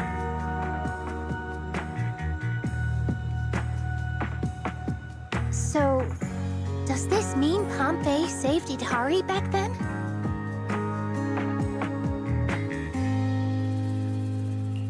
Let's not talk about that for now. Itari, we really hope you can wake up soon. I understand your concern, but thanks to this dream, I finally remembered something about my parents. I'm afraid that if I wake up, I'll forget again. My memories of my parents have always been fragmented. I really want to know what happened to them. Wait, the readings are showing fluctuations in her mental stability, with many discordant frequencies attempting to push you out of the dream. I think it's best if you follow her lead.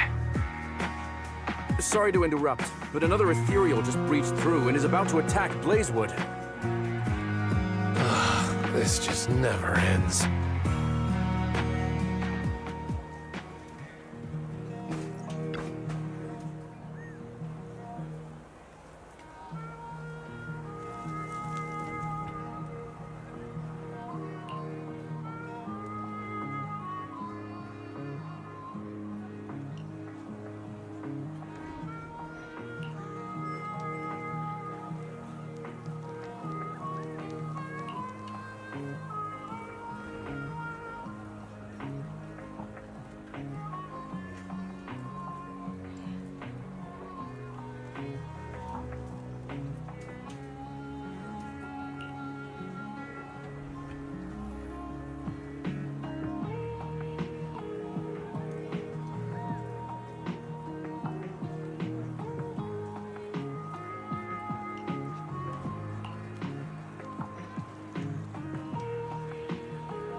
This is a tough one.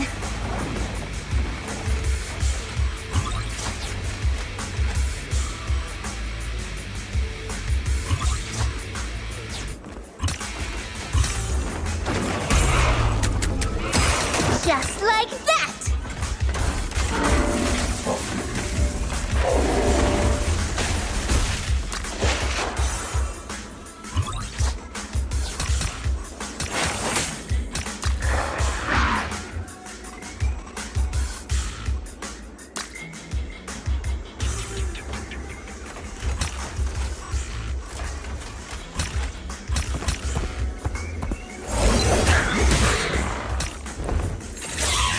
It's all right. Perfect timing.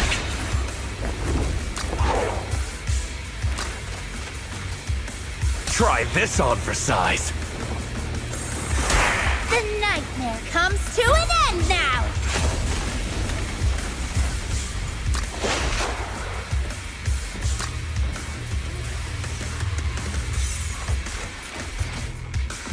Go on the attack!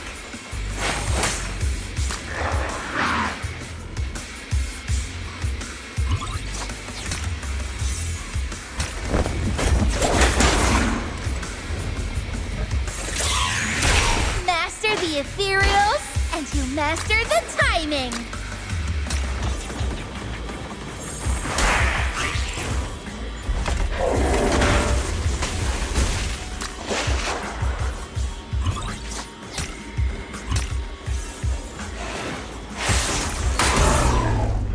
Perfect timing.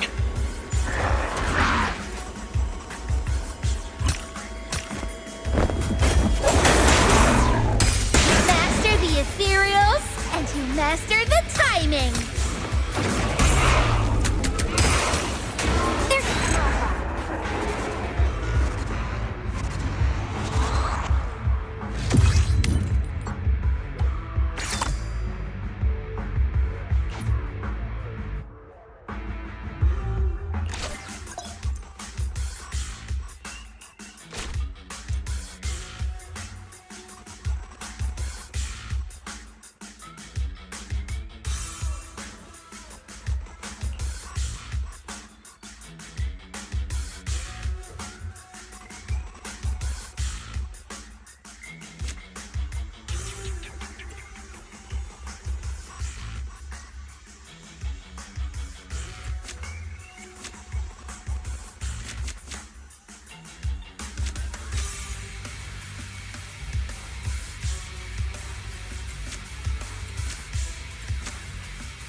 The big one's here. It's about time.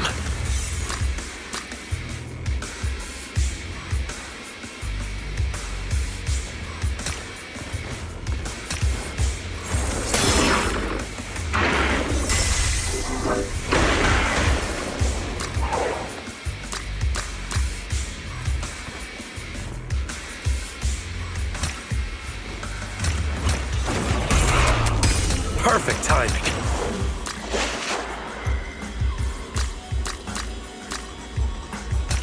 Here comes the pain.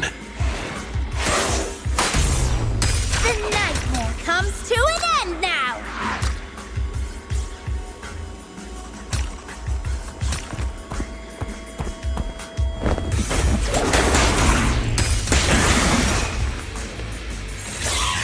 You'll get another shot.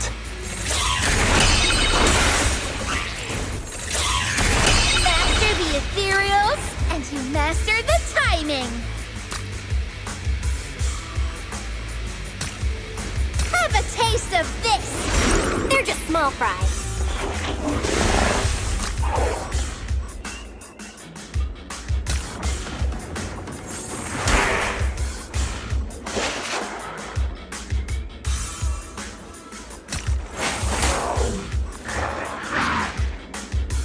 Try this on for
This one's real. Master the ethereals, and you master the timing!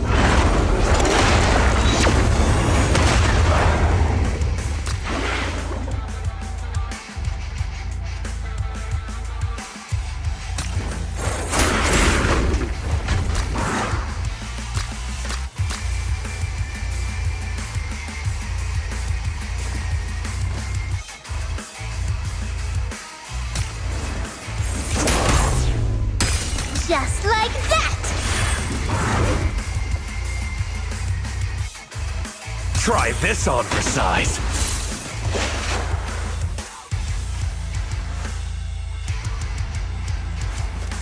Try this move!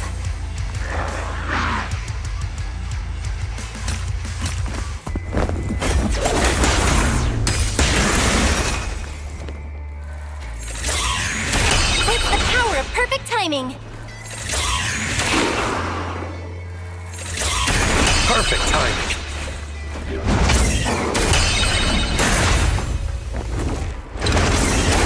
Just like that!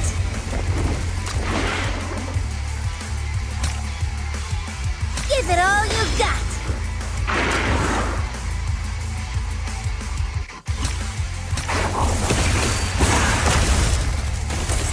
They're just small fries.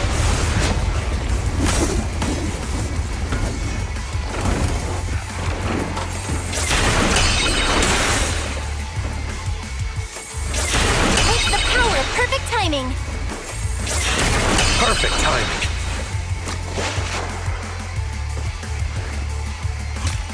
Weaken them to give us an advantage! Gone, nightmares!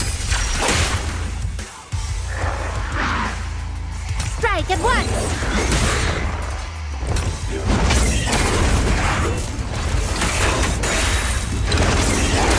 Master the ethereals, and you master the timing! Go on the attack!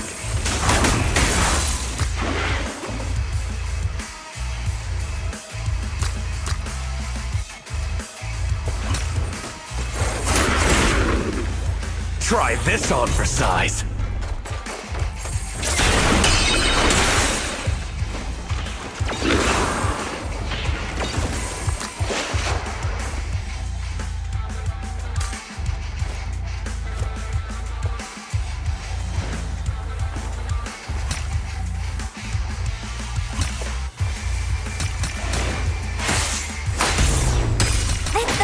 Perfect timing! This'll be over in no time. Perfect timing.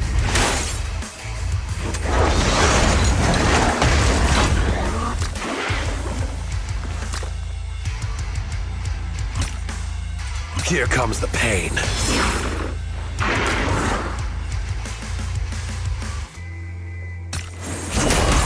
You lost for one reason. You're weak.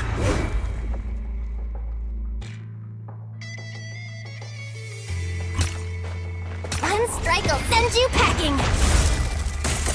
They're just small fry. Let's try to hack in again and see if it works. Wait, let me take a look. This should connect here, and this should connect there. It looks like there are some relevant records. Darkwater Research Center. Experimental footage, recording conditions. Found it! Anti-corruption serum prototype research. Idhari prototype medicine experiment records. Can you play it for me?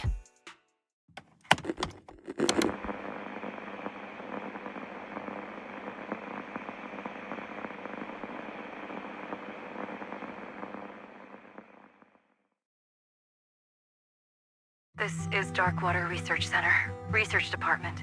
Level 1 researcher Angel Murphy. We're now at hour 27, minute 18 of the experiment. The subject's vital signs are rapidly deteriorating. All safety serums have failed to prevent ether-induced cellular corruption. Considering the physical strain on the subject, we've suspended the use of primary medication. The subject is projected to develop a core in approximately 12 hours. And will be fully corrupted into an ethereal within 18 hours. Please, hurry. Mommy is begging you.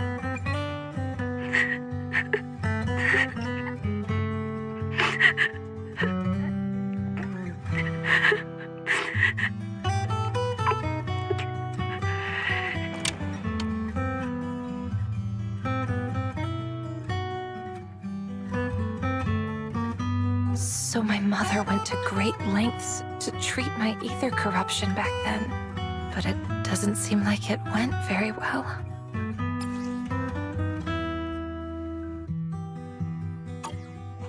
Sorry to interrupt.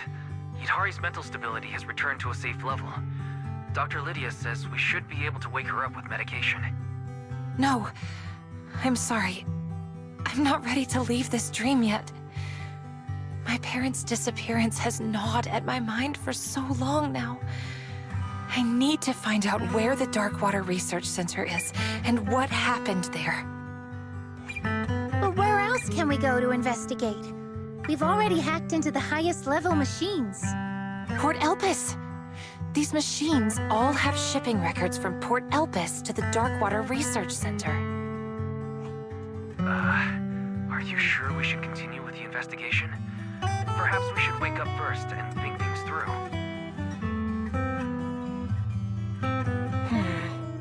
I still want to respect Hidari's decision.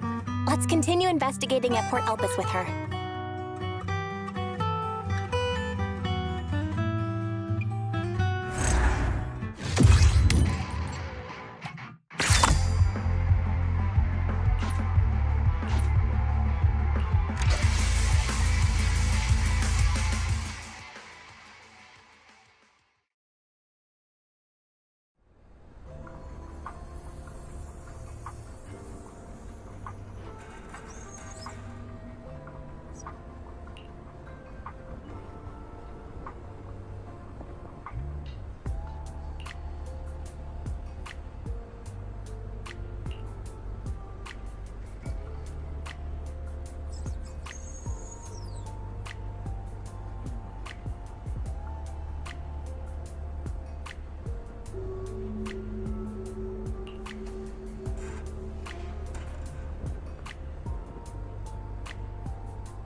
Wipe out every last enemy!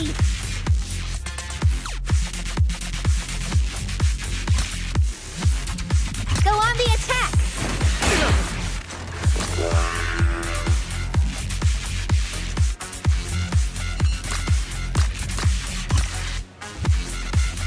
Try this on for size.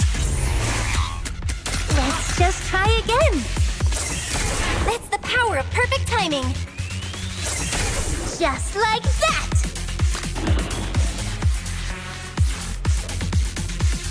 Strike at once!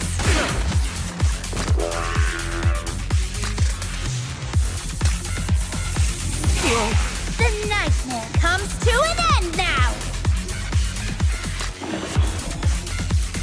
Try this move.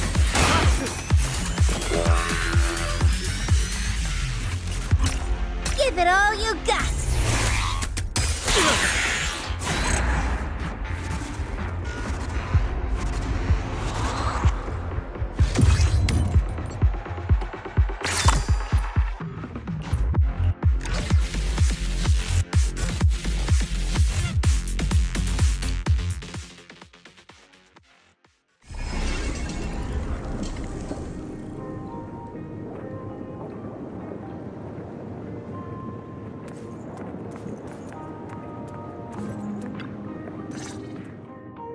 So, what I really need is...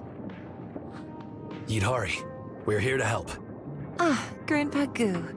This is the friend I mentioned to you. Everyone, this is my neighbor, Grandpa Goo. He's taken good care of me. Hey! Don't you run off now, little lamb, little pup, and little thief! I'm not finished yet! What's going on here? Grandpa Goo, these are the people that forced their way into the docks and beat us up. Then you all should... Get them, right? Got it. Let's go, boys. Grab your stuff. quickly apologize to our guests. How many times have I told you? Life isn't about throwing punches, it's about knowing how to connect with people. These are all Hari's friends. You just attacked without even figuring out who they are? Huh? Hari? The little girl from the Murphy family? Oh, sorry. It's a big misunderstanding. And you have the audacity to go around bragging you'll be the next shipping tycoon of Eridu? How about you focus on finishing your actual work first?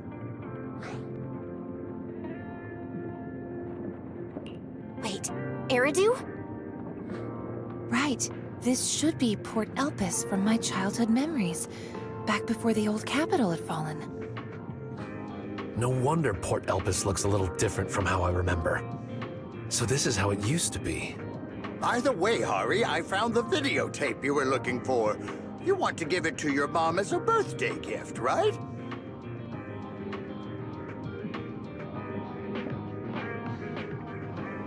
Wait, videotape. Birthday. Vel, did Idari remember something again? It seems Fairy has captured another fragment of her memory.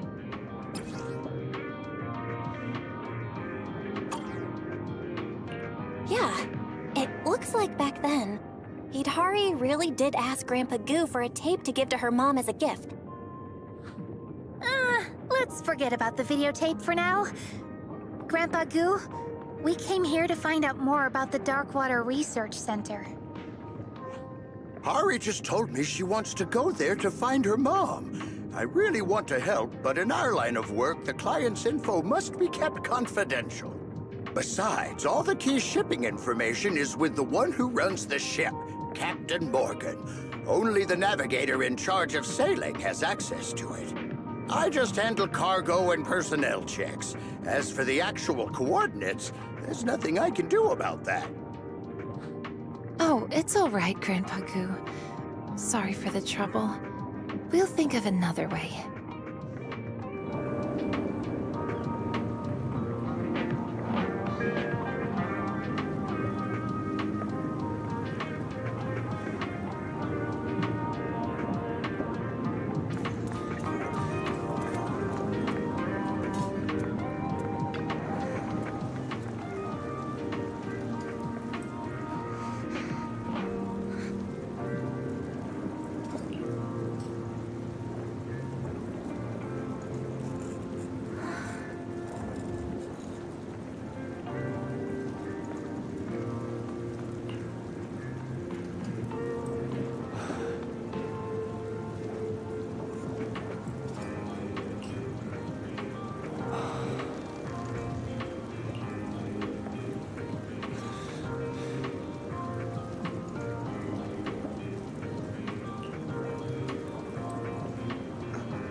to refine the unclean.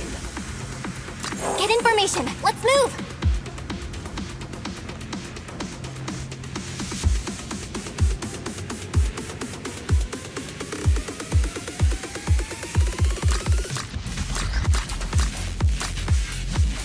Let me think. You okay?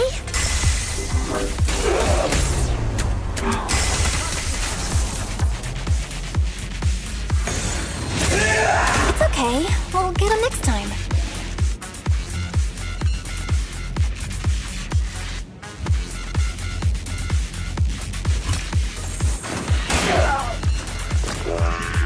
What are you standing around for? Waiting to be refined? Just like that!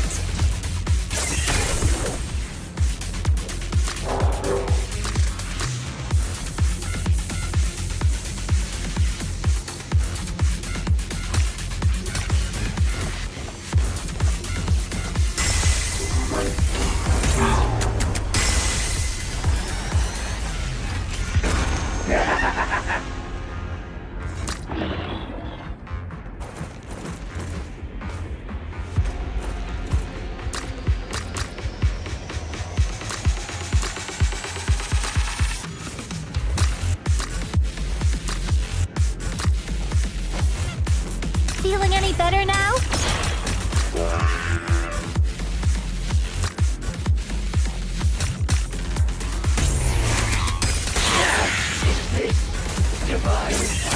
It's the power of perfect timing.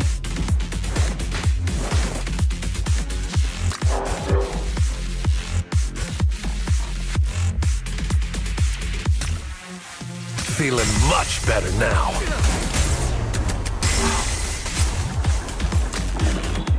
Try this move.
was a tough one.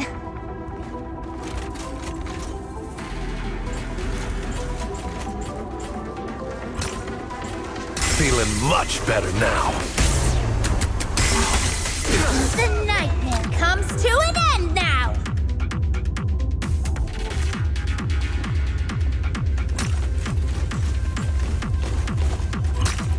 You okay?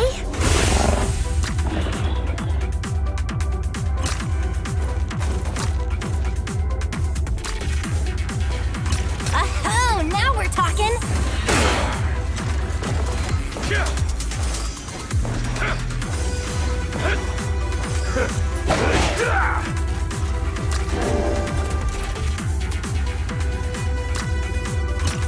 Try this on for size.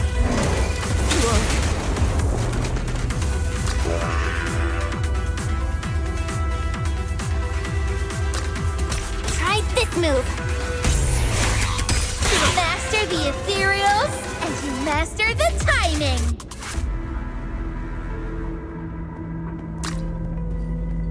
Strike at once!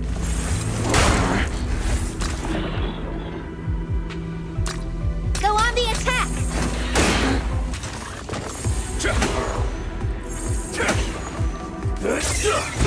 That's the power of perfect timing!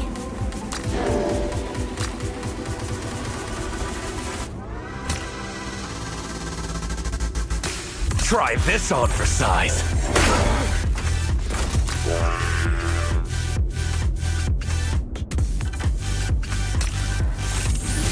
You lost for one reason. You're weak. Perfect timing.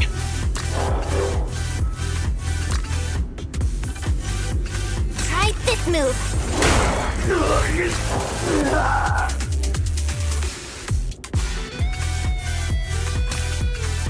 Feeling much better now. Just like that!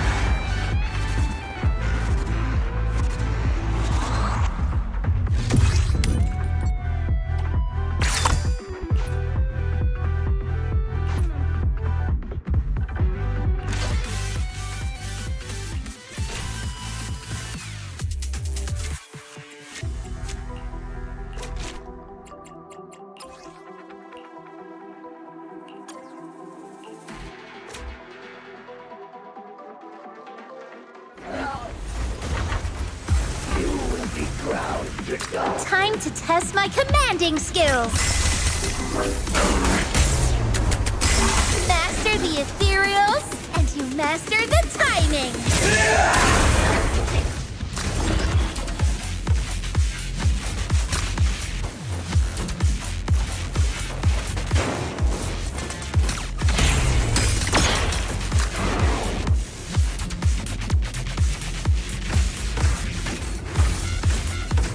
You okay?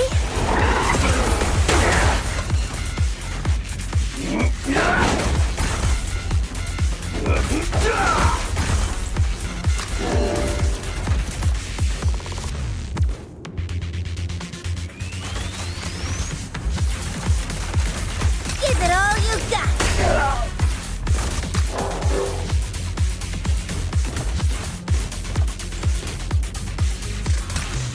Feeling much better now.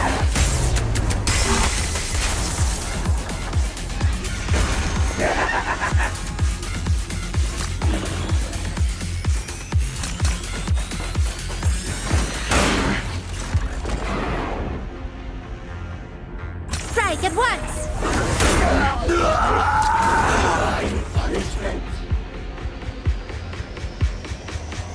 Have yourself a nightmare!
Perfect timing.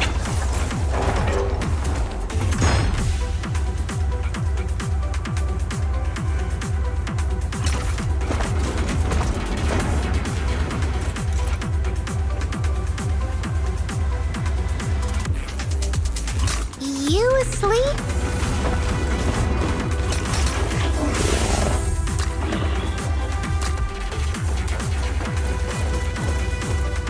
Are we fighting or not?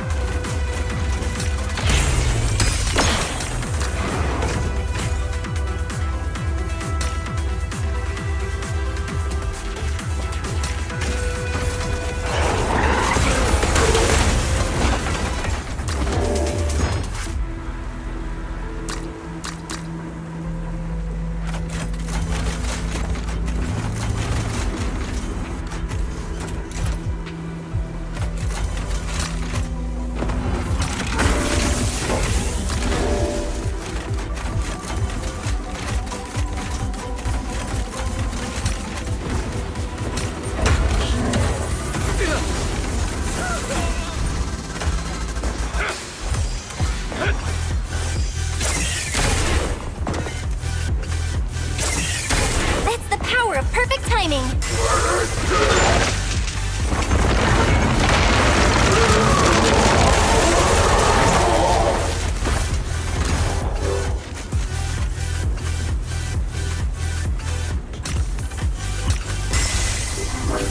Wanna surrender?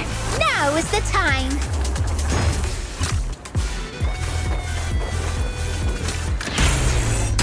Perfect timing.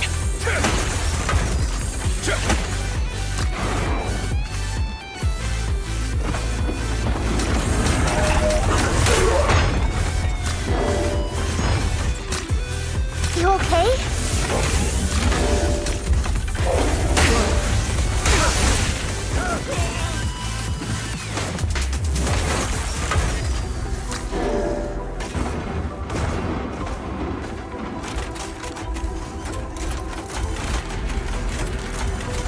Try this on for size. They're just small fry.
Everyone, stop fighting! Stop! It's all a big misunderstanding.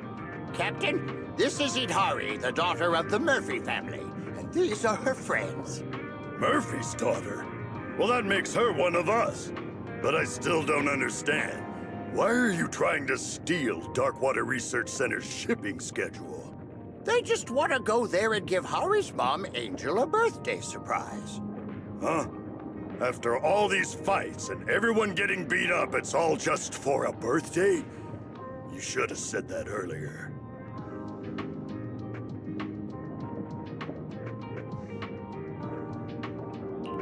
So, if we had said it earlier, would you have just told us? Absolutely not! Stuff like shipping routes and client info isn't something we just hand out. Kids, in our line of work, we say protect client privacy like it's your browsing history. Grandpa Goo, you better get them out of here. Morgan, what are you doing? Have you forgotten how the Murphy family helped us before? This young girl only has one wish. Why'd you have to bring that up? Anyway, the last ship to Darkwater, the Angel, is about to depart. Goo, make sure you double-check the tickets and verify the passenger information. No ticket, no boarding. You'd better get moving. The Angel. The Angel. Wait, did someone see your browsing history? I mean, don't worry, Captain.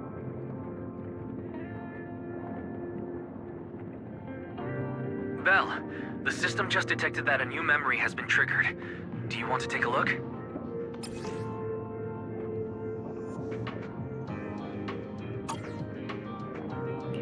Sure, let's take a look.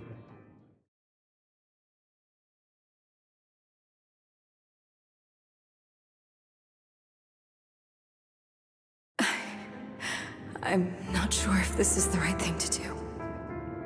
Little Hari is such an intelligent child. I think we might have to give up. Seeing Idhari like this breaks my heart. I can't do this anymore. Dear, giving up can be a solution too. We deserve a better life.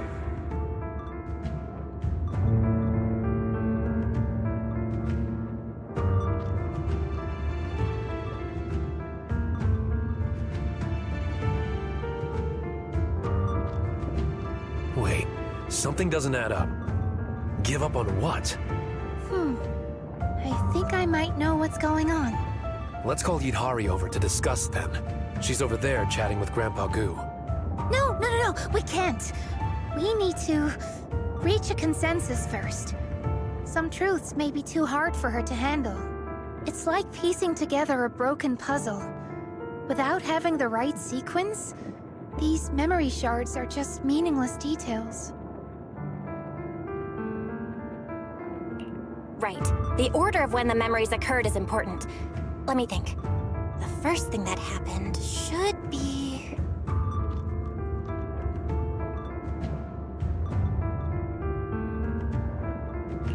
It probably started when Idhari accidentally wandered into the Hollow. Thankfully, she was saved by Pompeii. Yeah, that sounds about right. In terms of the order, it all seems to have started because she got sick in the Outer Ring Hollow. The next memory that happened should be...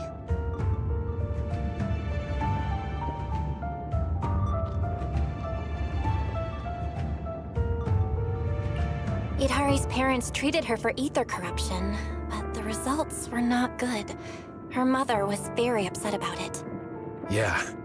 Ether corruption is a complicated condition, so it's no surprise that it was hard to treat. But the next thing must be... The last memory. The one we just collected. shows that Idhari's parents tried everything, but when nothing worked, they chose to leave her behind and boarded the ship? Wait. Isn't there another memory about preparing a birthday gift for her mom? I think it was probably right when she wanted to give her mom a birthday gift at Port Elpis that she overheard her parents talking about giving up.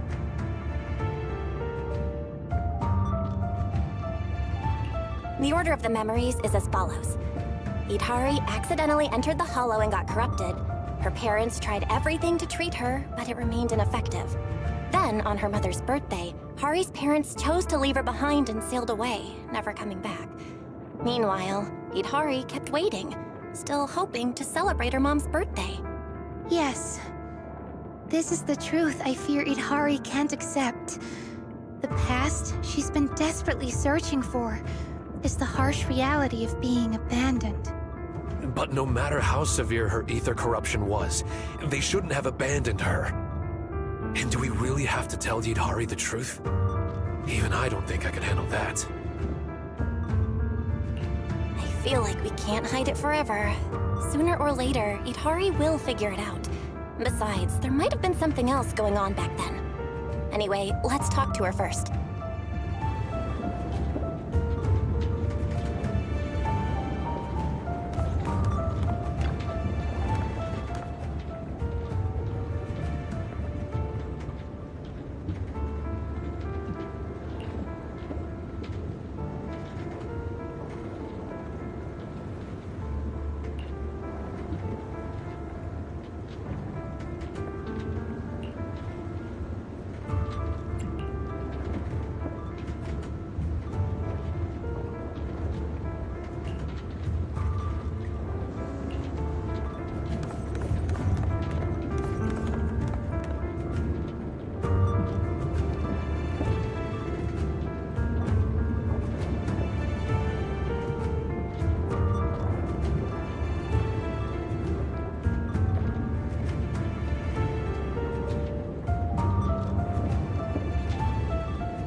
Take this ticket and get going. Didn't Captain Morgan say that anyone without a ticket can't board the ship? Thank you. Wait, this is one ticket. What's the matter? That's all I can get for you. Your friends will have to stay here for now. The boat ticket. Idhari! We're back! Sorry, Grandpa Goo, but we need to talk to her alone. I hope that's alright with you. No problem, no problem. You kiddos have kiddo stuff to discuss. I understand. Idhari? There's something I'm not sure whether I should tell you. I already know. I had a feeling that whatever we can figure out, you'd figure it out too. Actually, I've always known. I just wasn't ready to admit it.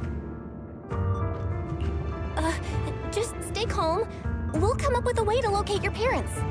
Yeah, they might be living somewhere peacefully. Let's wake up first, and then we'll go find them together, okay? It seems there's some misunderstanding with your parents, but it can be resolved. Look at you now. You're healthy and strong, aren't you? No, you don't understand. It's all my fault. It's all right. Don't blame yourself. How could this possibly be on you? You don't understand. It was impossible from the very start. I was never going to see them again. Belle, Idhari's condition isn't good. Her emotions are fluctuating wildly, and the stability of the dream has dropped significantly.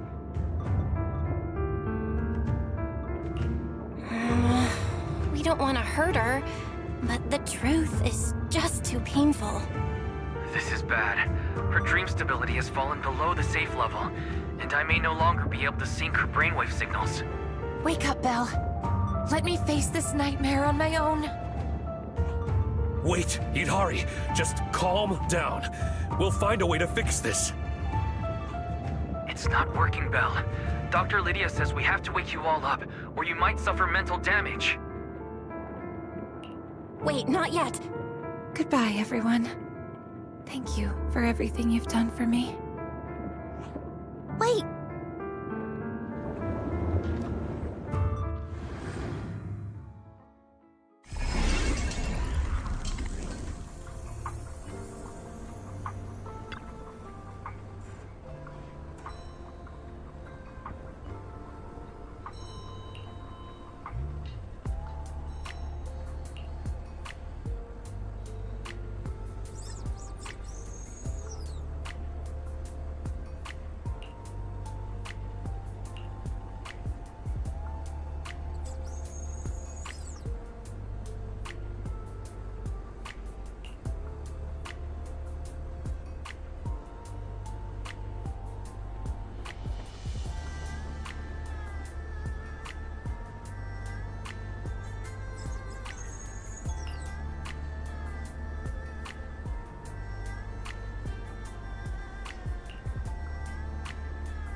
We're back, everyone.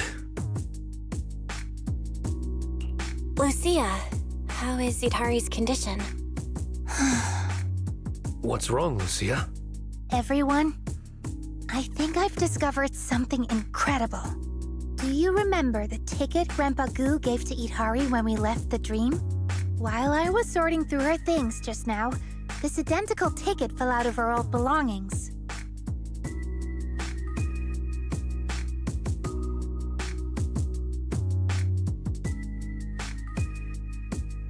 Hold on.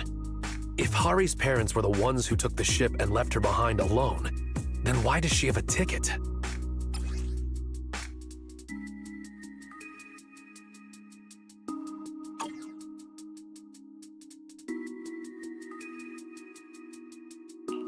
Could it be that she also went to Darkwater Research Center? Yeah, and the ticket has clearly been used. It seems like there's only one possible explanation. I'm getting confused. What exactly happened?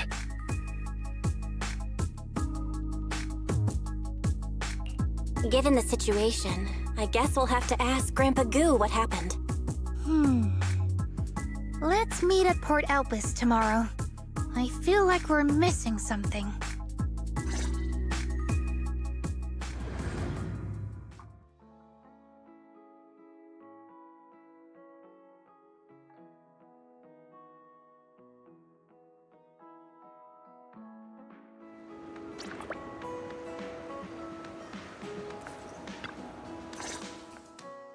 Hello, Grandpa Goo. We're friends of Idhari, and she needs our help right now. Could you take a look at this ticket for us? Little Hari? What's happened to her?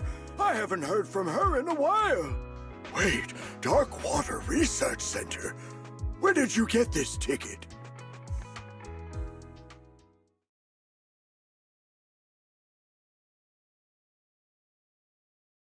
Oh, poor child. She still can't let go of what happened back then. I've never forgotten about it, not for a single day. It was her mother's birthday that day. Little Hari came to Port Elpis to give her mother a gift, but unfortunately, they boarded the ship ahead of her. I couldn't bear to see little Hari so heartbroken, so I secretly gave her a ticket and took her on the next ship. So, you took Idhari to Darkwater Research Center? Yes, perhaps what you saw in the dream was her memory of the moment I gave her the ticket. I never imagined my actions would result in such irreversible consequences. It's all my fault.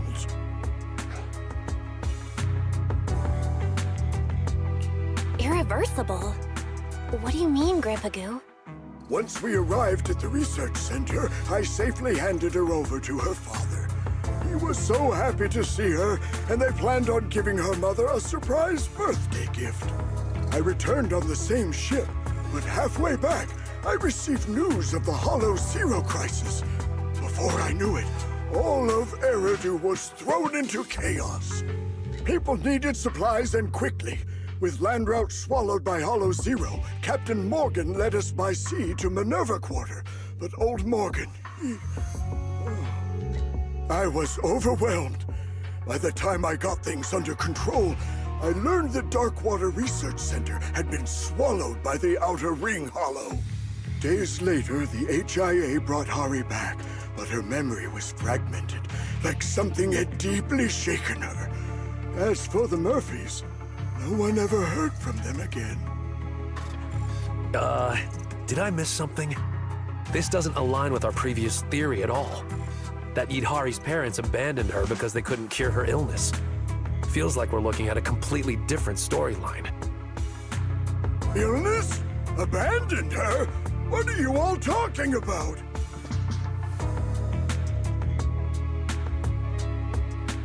I don't know what happened to Darkwater Research Center after the Hollow Zero disaster, but before she boarded the ship that day, Hari was always a healthy young girl. I don't know exactly what they were doing at the research center, but from what I knew of the Murphy couple, they loved Hari more than anything. My brain feels a little overloaded. Where did things go wrong? I think we've gotten it all wrong. We've had the cause and effect flipped from the start. What do you mean? We thought Hari was already sick before boarding the ship. We assumed her parents cruelly abandoned her since they couldn't treat her corruption. But Grandpa Goo said that Idhari wasn't sick before boarding the ship. This means that she boarded the ship first, and the illness came later. That means her parents didn't abandon her when they boarded the ship. When they said they were giving up, it couldn't have been Idhari that they meant. It seems that giving the gift and boarding the ship happened first. Idhari came to Port Elpis to give her mother a gift. She then boarded the next ship, where Grandpa Goo took her to Darkwater Research Center. So, Idhari's corruption must have started after the Outer Ring Hollow swallowed the research center. Yeah, that's likely it. The Darkwater Research Center we've been looking for was always in the Outer Ring Hollow. In the dream, Pompey mentioned that Hollow Zero caused its abnormal expansion. Idhari's parents treated her at the research center. That's why only tactical machines marked with the Darkwater Research Center emblem have recordings of her treatment. We're still missing details about what happened inside the Darkwater Research Center. All we know is that Pompey found her at the edge of the hollow. Mm-hmm. That's the last piece of the memory. We thought the story began with Pompey saving her, but that was actually the ending. Now it all makes sense. As for what happened in between, we'll have to return to the dream to find out. Kids, I don't quite understand everything you're saying, but please keep me updated on Hari's treatment, whether it's good or bad. That poor child. She's been through so much. Don't worry, Grandpa Goo. We'll do everything we can to bring Idhari out of the dream.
Roxy, you're here. I'm sorry, Idhari. I had it all wrong. Your parents didn't abandon you. Yeah, I know. I remembered the moment I saw that ticket. It was my childish impulse. I boarded the ship just to deliver a gift, and that's what caused all of this. Though I'm not sure what exactly happened. They never made it out of the Hollow. Oh, don't say that. Maybe they escaped and are still looking for you.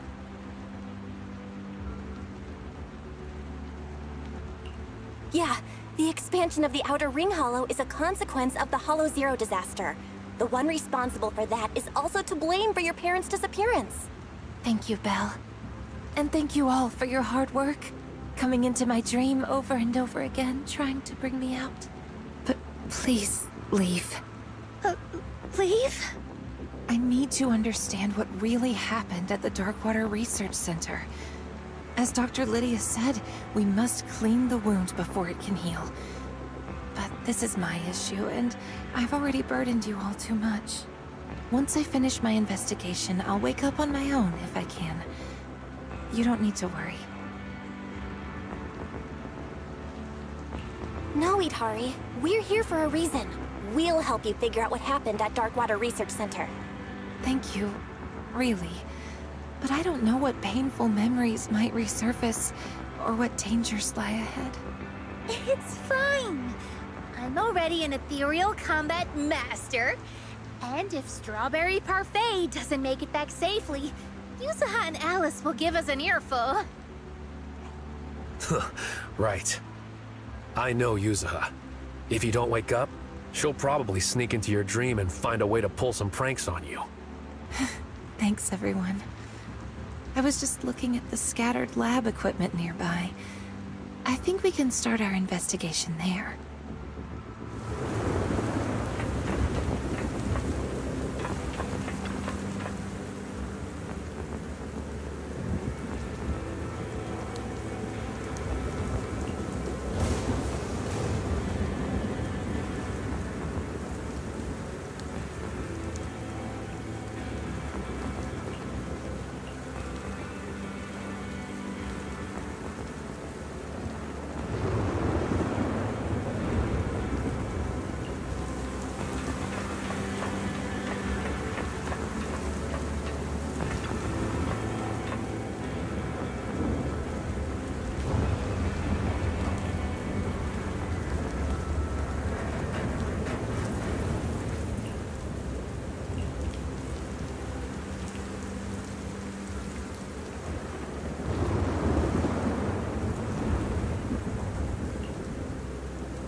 The equipment over here seems to contain 2 lab recordings.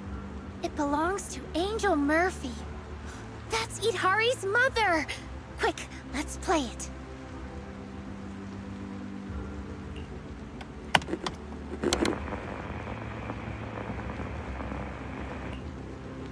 It's hard to believe, but we've been working here for 3 years.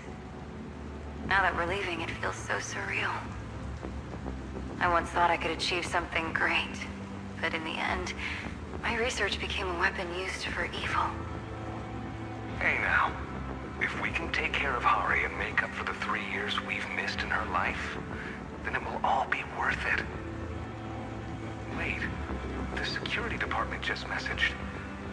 They said Goo brought Hari to the center and that she wants to celebrate your birthday with you. Ugh, that little squiggly bean. Didn't I tell her to stay home and rest? It'll be fine. It's our last day here anyway. I'll ask security to make an exception and let us spend the day together as a family for your birthday.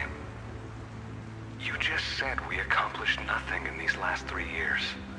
But to me, Hari is our greatest achievement.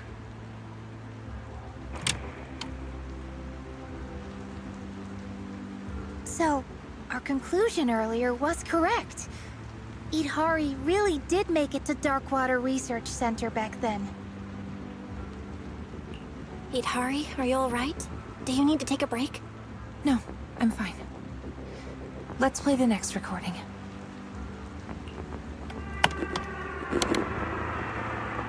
Alert! Alert!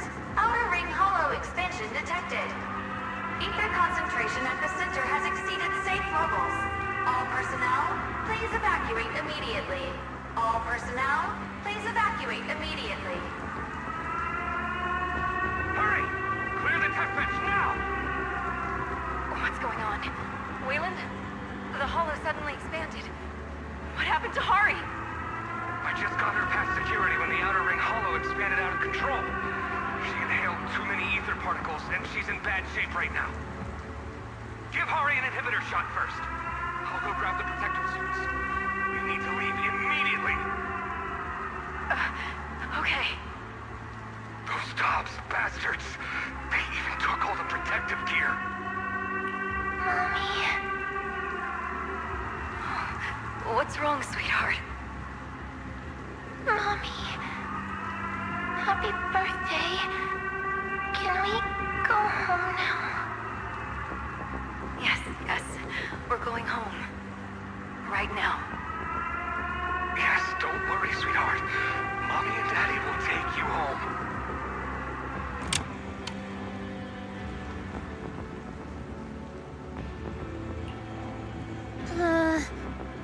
Well...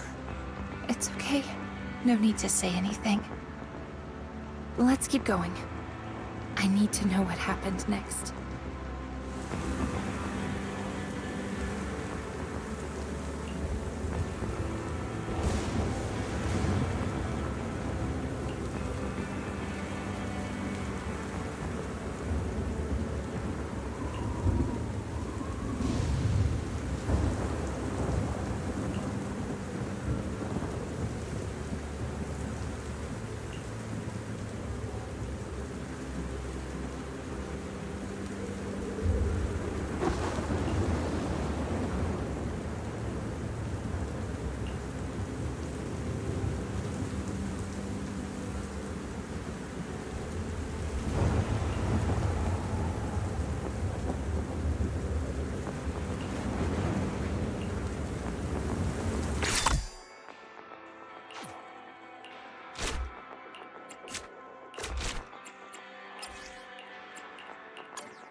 Wipe out every last enemy! Just like that! Perfect timing. Move it!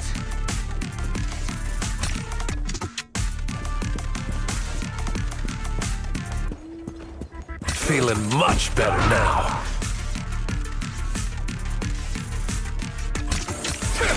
They're just small fry. Just like that! That's the power of perfect timing. Out of my way! Try this move. Just like that!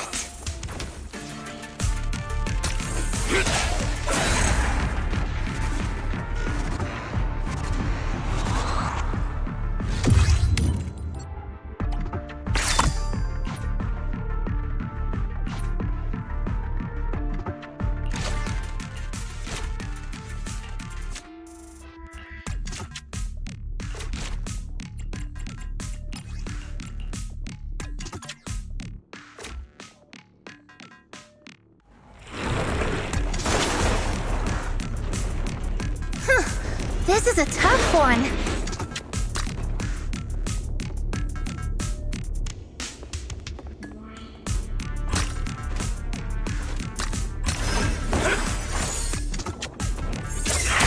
Master the ethereals, and you master the timing!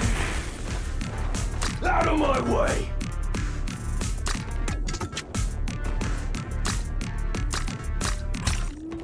Feeling much better now.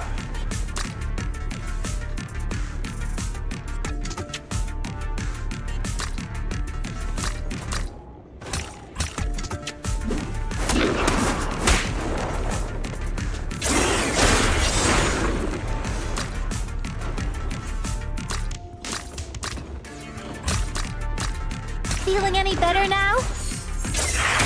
Perfect timing. I'll take you. Out of my way! Try this move.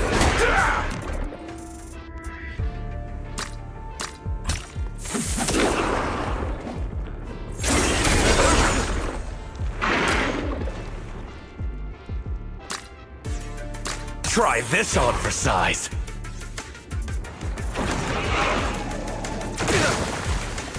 Move it! Strike at once.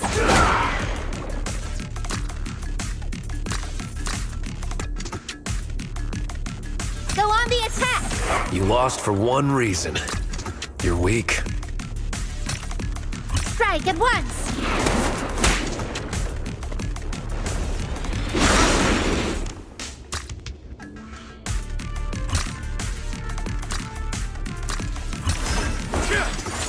Out of my way!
Let's take a look around first.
What's this?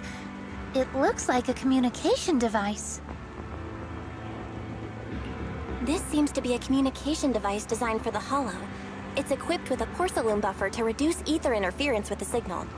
Looks like a few call logs are still saved on it too. I recognize this. This is the communication device my mom carried with her. When she took me out, she used it to stay in touch with Dad. Should we check the recent call history? Or wait until we wake up to look at it? It's fine. Go ahead and play it. I'm ready.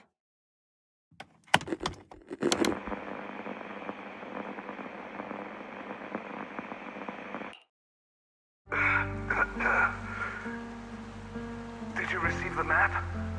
This should be the shortest route out of the Hollow. Got it, dear. Where are you? I'll bring Hari to you right now. No! Don't come here. Just follow the route and get out quickly. There's something big wandering in the Hollow. Be very careful. No, dear. Didn't we promise to go home together? I'm sorry, Angel. But I have to break my promise. I'm just a regular guy with no protective gear. Making it this far on foot is already pushing it. Being a proxy sure isn't easy. Waylon. Dear, consider this route my birthday gift to you. Promise me you'll make sure to get her out. Hari, be sure to listen to your mom in the future. And if you miss Dad, just...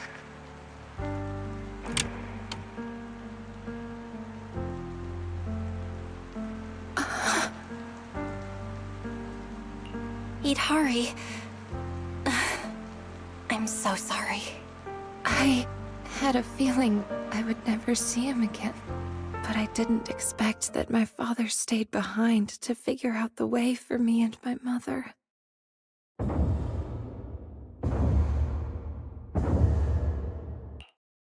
Wait, what's that sound? It must be the ethereal Waylon mentioned earlier. It's the dead-end butcher. Dead-end butcher? Yeah, I vaguely remember. My mother didn't even have time to mourn my father's death. She rushed to take me to the edge of the Hollow. From a distance, I could see the silhouette of that monster beside her. Belle, Itari's emotions are spiraling out of control. I'm seeing a lot of unstable brainwave activity. Is everything okay on your end? Yeah. And there's a huge problem approaching. Wait. Aside from those heavy footsteps, there's also a rustling sound. The dead-end butcher shouldn't make that kind of noise. And it sounds like it's getting closer. No, it's a bunch of runts. We were so focused on watching the recordings that we didn't realize they'd gotten so close. We've got to take care of them quickly.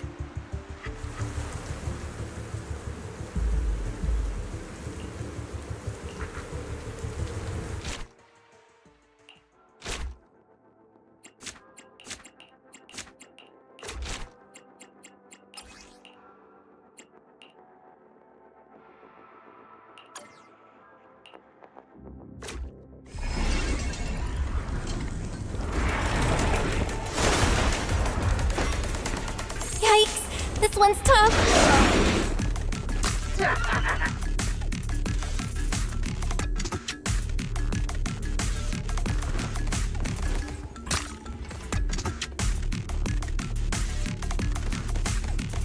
Oh, now we're talking!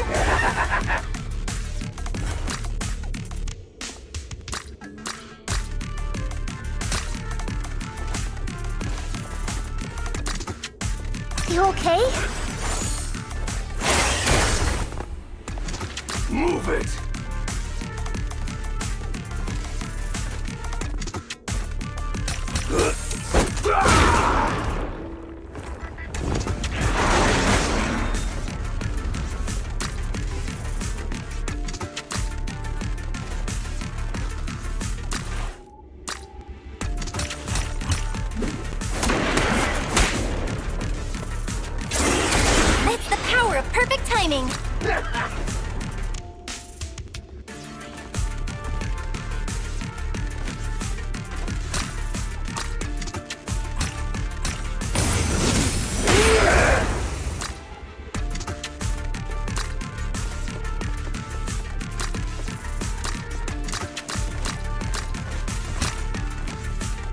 Feeling any better now?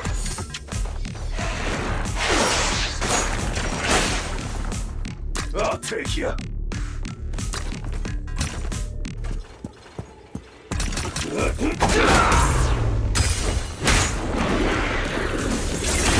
Just like that! Try this on for size.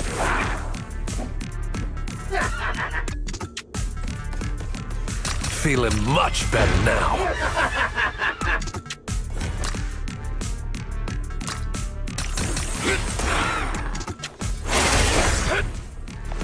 Move it! You okay?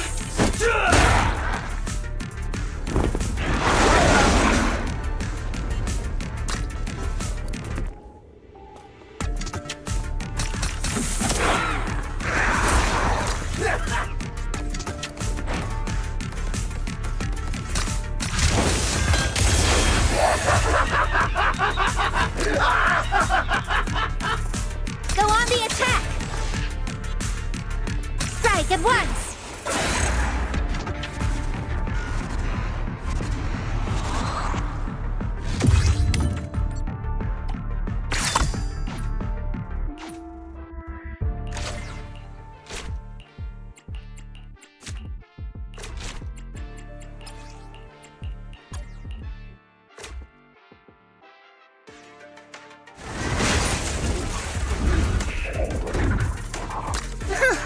This is a tough one.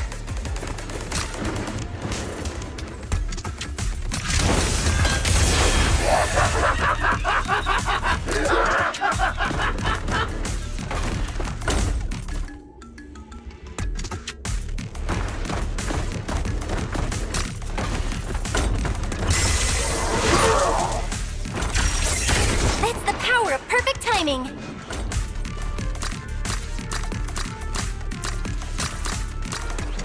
Feeling any better now? Oh, now we're talking. The nightmare comes to an end now! My way!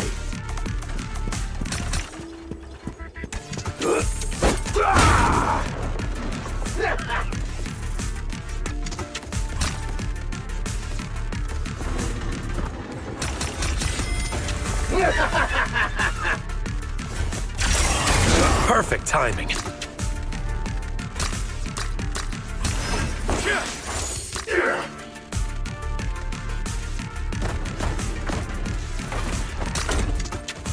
okay? I'll take you. Feeling any better now? If you want to surrender, now is the time.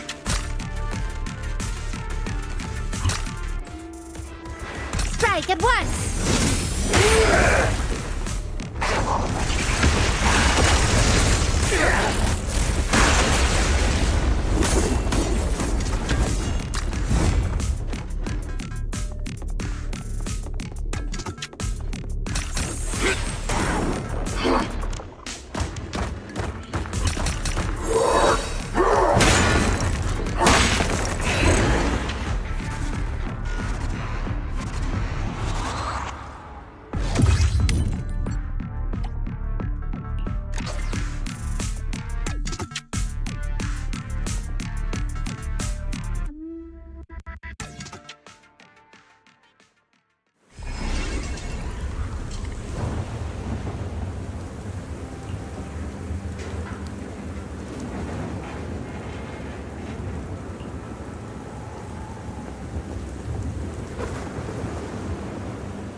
go take a look.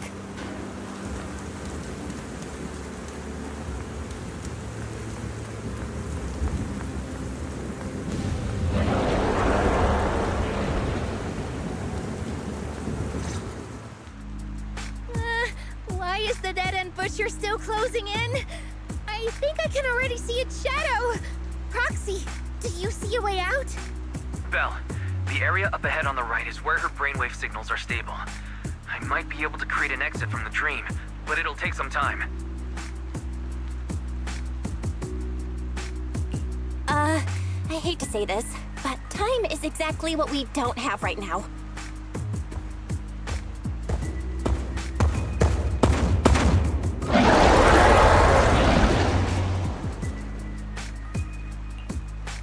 Lucia, summon all the ethereals you can command. With everyone here, we should be able to hold this guy off for a while. All right. Idhari, you head to the stable area with the proxy. Idhari? Idhari, what's wrong? Let's head to the stable area first. I remember this place. My mother took me along the path that my father gave his life to find, all the way to the edge of the hollow. But having me with her slowed her down. The fissure was collapsing, too narrow for an adult to pass through. And the dead-end butcher was getting closer and closer, with its heavy footsteps and labored breathing. As we were walking, she suddenly said she couldn't go any further. She told me to head for the fissure in the distance on my own, and promised she'd be right behind me. I followed her instructions, walking on and on.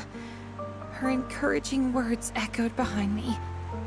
When I reached the fissure and turned back, I realized she wasn't behind me. She was standing in front of the dead-end butcher, leading it away in the opposite direction.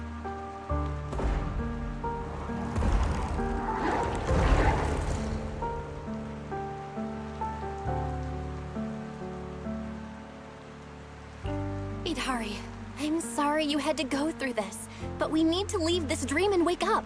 If the dead-end butcher catches us, we might never make it out.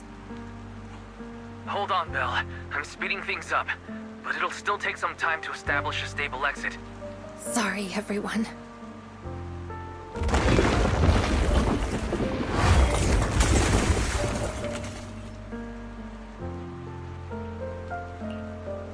I remember now. I fainted because I saw that ticket. Unable to face the truth, I chose to forget it all over again. But none of this should be your burden. And you shouldn't have to face these dangers. Wake up. The path ahead is mine to walk alone. Hold on, Idhari. That monster's not something you should handle alone. Calm down. You don't need to face this alone. Yeah, Hari. Didn't we promise to wake up together? Thank you. Thank you all.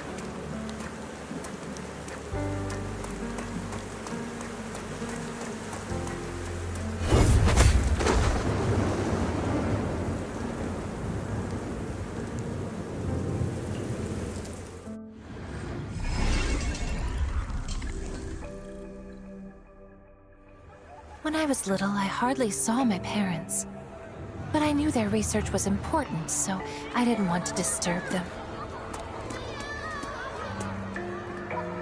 When I was 10, on my mom's birthday, I asked Grandpa Goo next door to help me find a gift for her. Here, isn't this the videotape you wanted? Enter the ether. Took me a ton of favors to track this down. That angel, she sure is into some obscure movies. All right, their ship is about to leave. Hurry, go give this gift to your mom.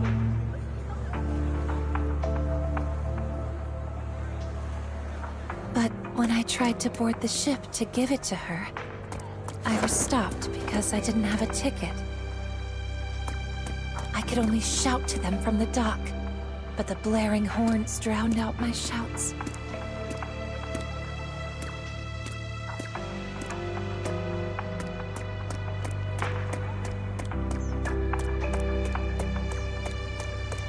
What's on your mind? Still can't let go of that research? I'm not sure if this is the right thing to do. Little Hari is such an intelligent child. I think we might have to give up. Seeing Idari like this breaks my heart. Dear, giving up can be a solution too. We deserve a better life. You don't blame me? Creating a cure so that people don't have to fear the Hollows any longer. Isn't that your lifelong dream? My lifelong dream? From the moment little Hari was born, my dream has only ever been you and her.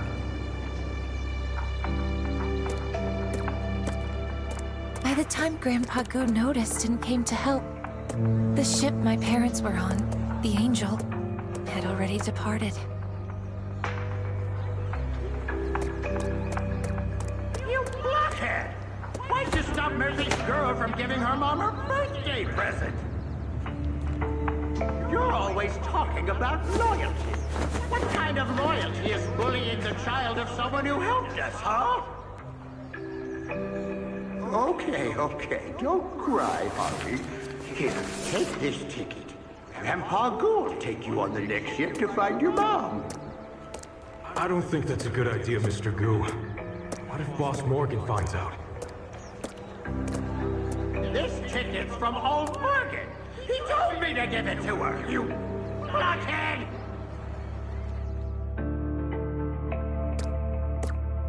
Grandpa Goo got me safely to my father at Darkwater Research Center. Just after he left, the Outer Ring Hollow expanded. I was too young and had zero aptitude for ether. The ether particles in the air corrupted me fast.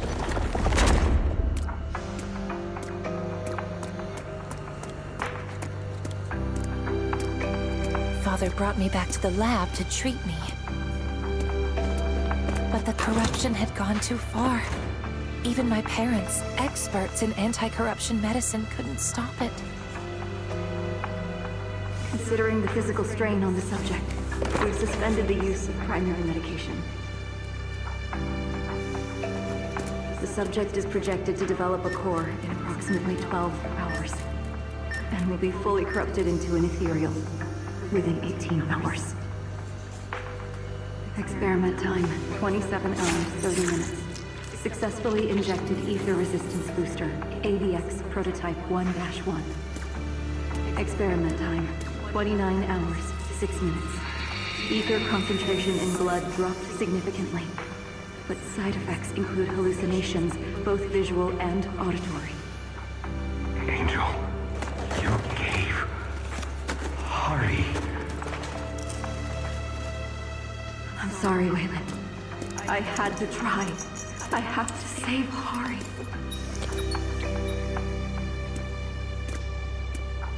After receiving the prototype injections, I began to see a whole new world.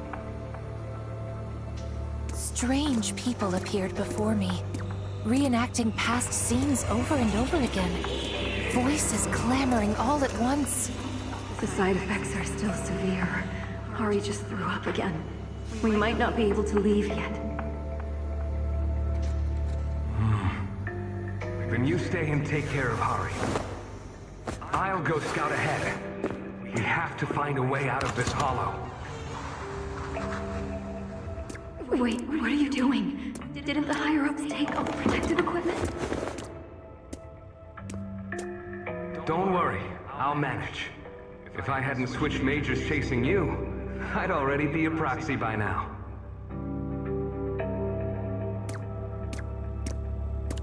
When I finally recovered enough to walk, my father had already sent us the extraction route, just like he had promised.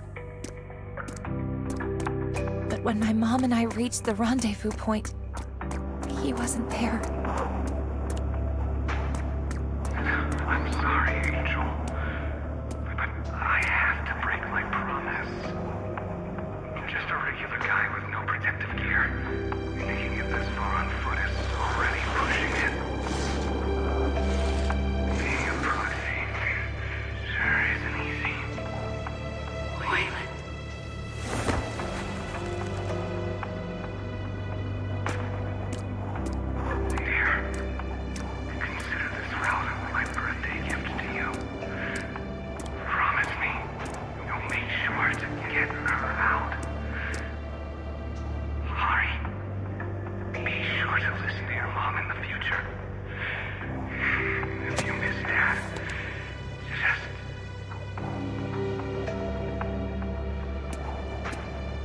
had no time to grieve. My mother took me along the route Father sent us to the exit. But what got to the exit faster were the terrifying footsteps of the dead-end butcher.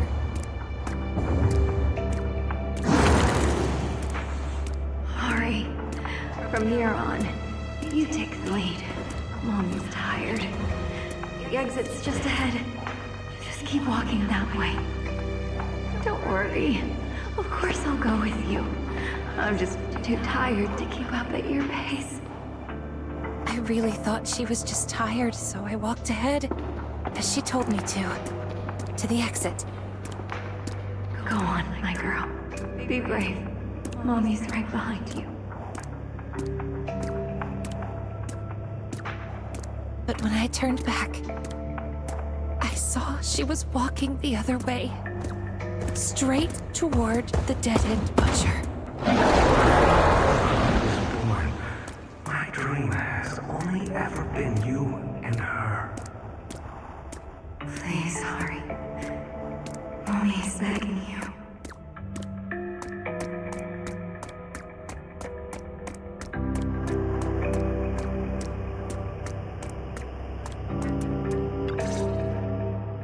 You're here, Hari. You've grown so much. Mommy. I'm sure you have many questions. Like why your dad and I were never home when you were little.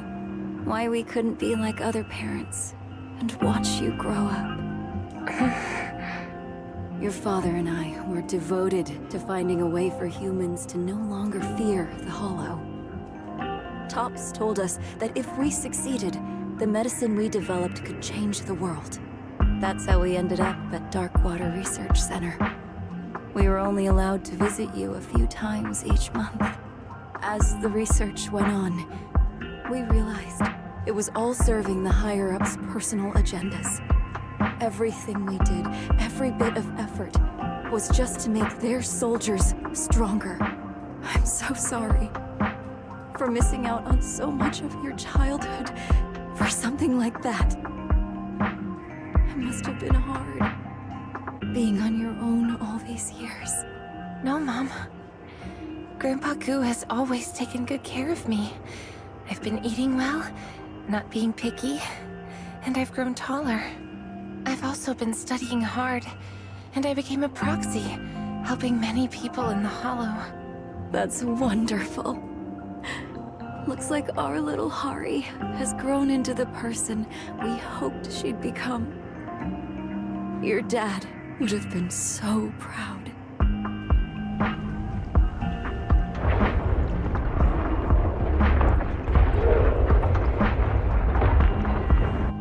It's almost time.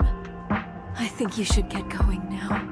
Please, can't I stay here with you? I keep dreaming that you and Dad come home, but every time I wake up, I'm still all alone. I don't want to be apart from you again.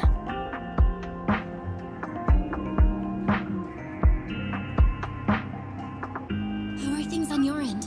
Has Hari woken up? Not yet, but there's some response. How can someone who's already fainted faint again in their own dream? This doesn't make any sense. You're one to talk. Commanding hordes of ethereals in someone else's dream? Listen, your friends are doing everything they can to wake you up. You're not alone anymore, and that puts my mind at ease. Besides, I think they need you more than your father and I do now. Is there really no way for me to stay here? It's okay. My little Hari is a proxy now. You'll lead the way for others when they're lost, won't you? Don't dwell on the past behind you. There's still more to see up ahead. So go on. Be brave, my child. Mommy, will we meet again? Yes, Hari, we will. One day, we'll meet again, in a place free of darkness.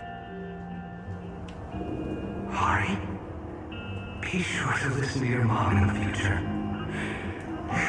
If you miss Dad, just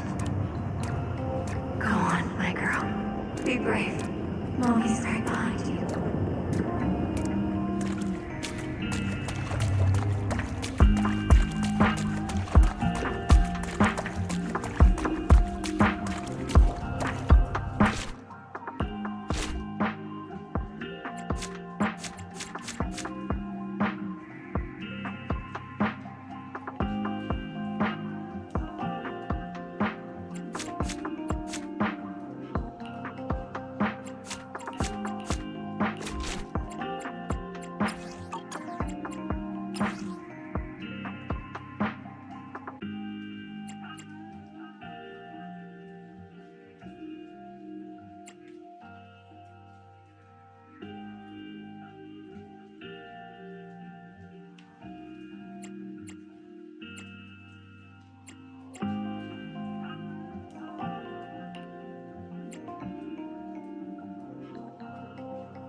Can we even win this?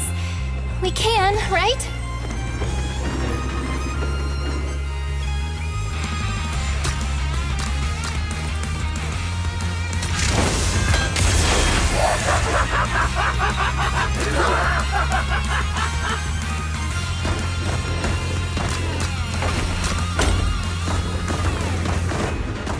Feeling much better now.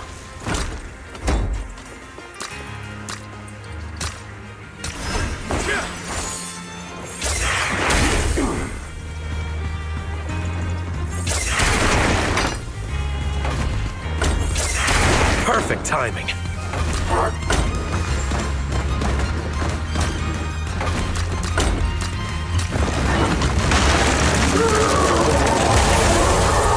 peasy. Out of my way. Feeling any better now?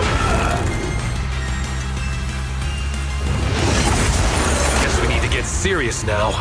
Damn. Is this the end? Wait. Hari's brainwaves just stabilized. I think she's waking up. Everyone, I'm back. You've all worked so hard. Thank goodness. Finally awake. Right. Now let's shatter this nightmare. Together.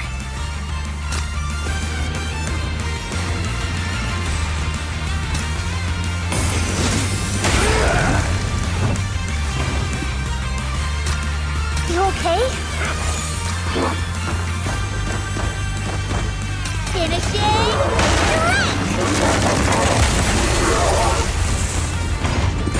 I'll take you.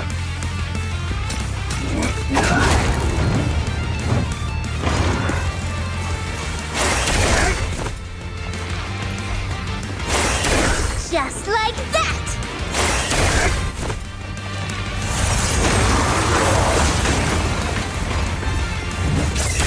Master the ethereals, and you master the timing!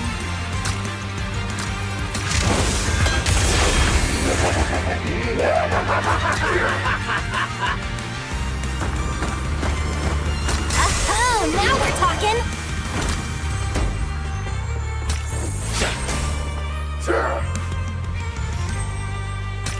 Give it all you got! Wanna surrender? Just small fry. Out of my way!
Don't worry.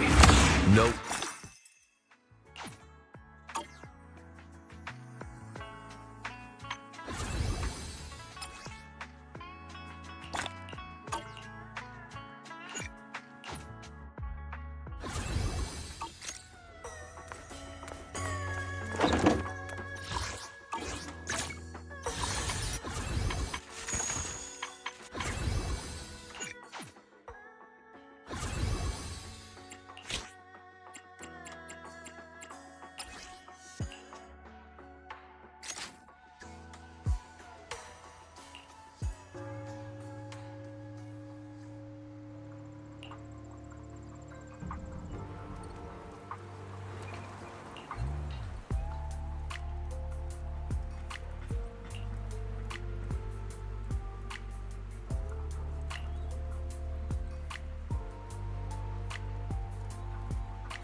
The next page is the ending! Like a shadow!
cuties.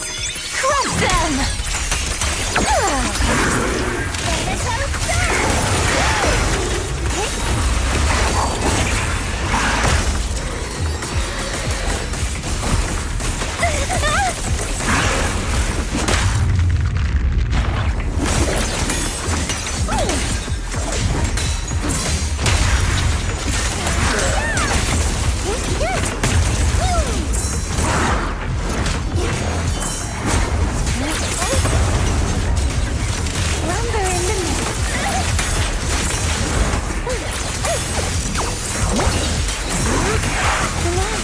My aim is true.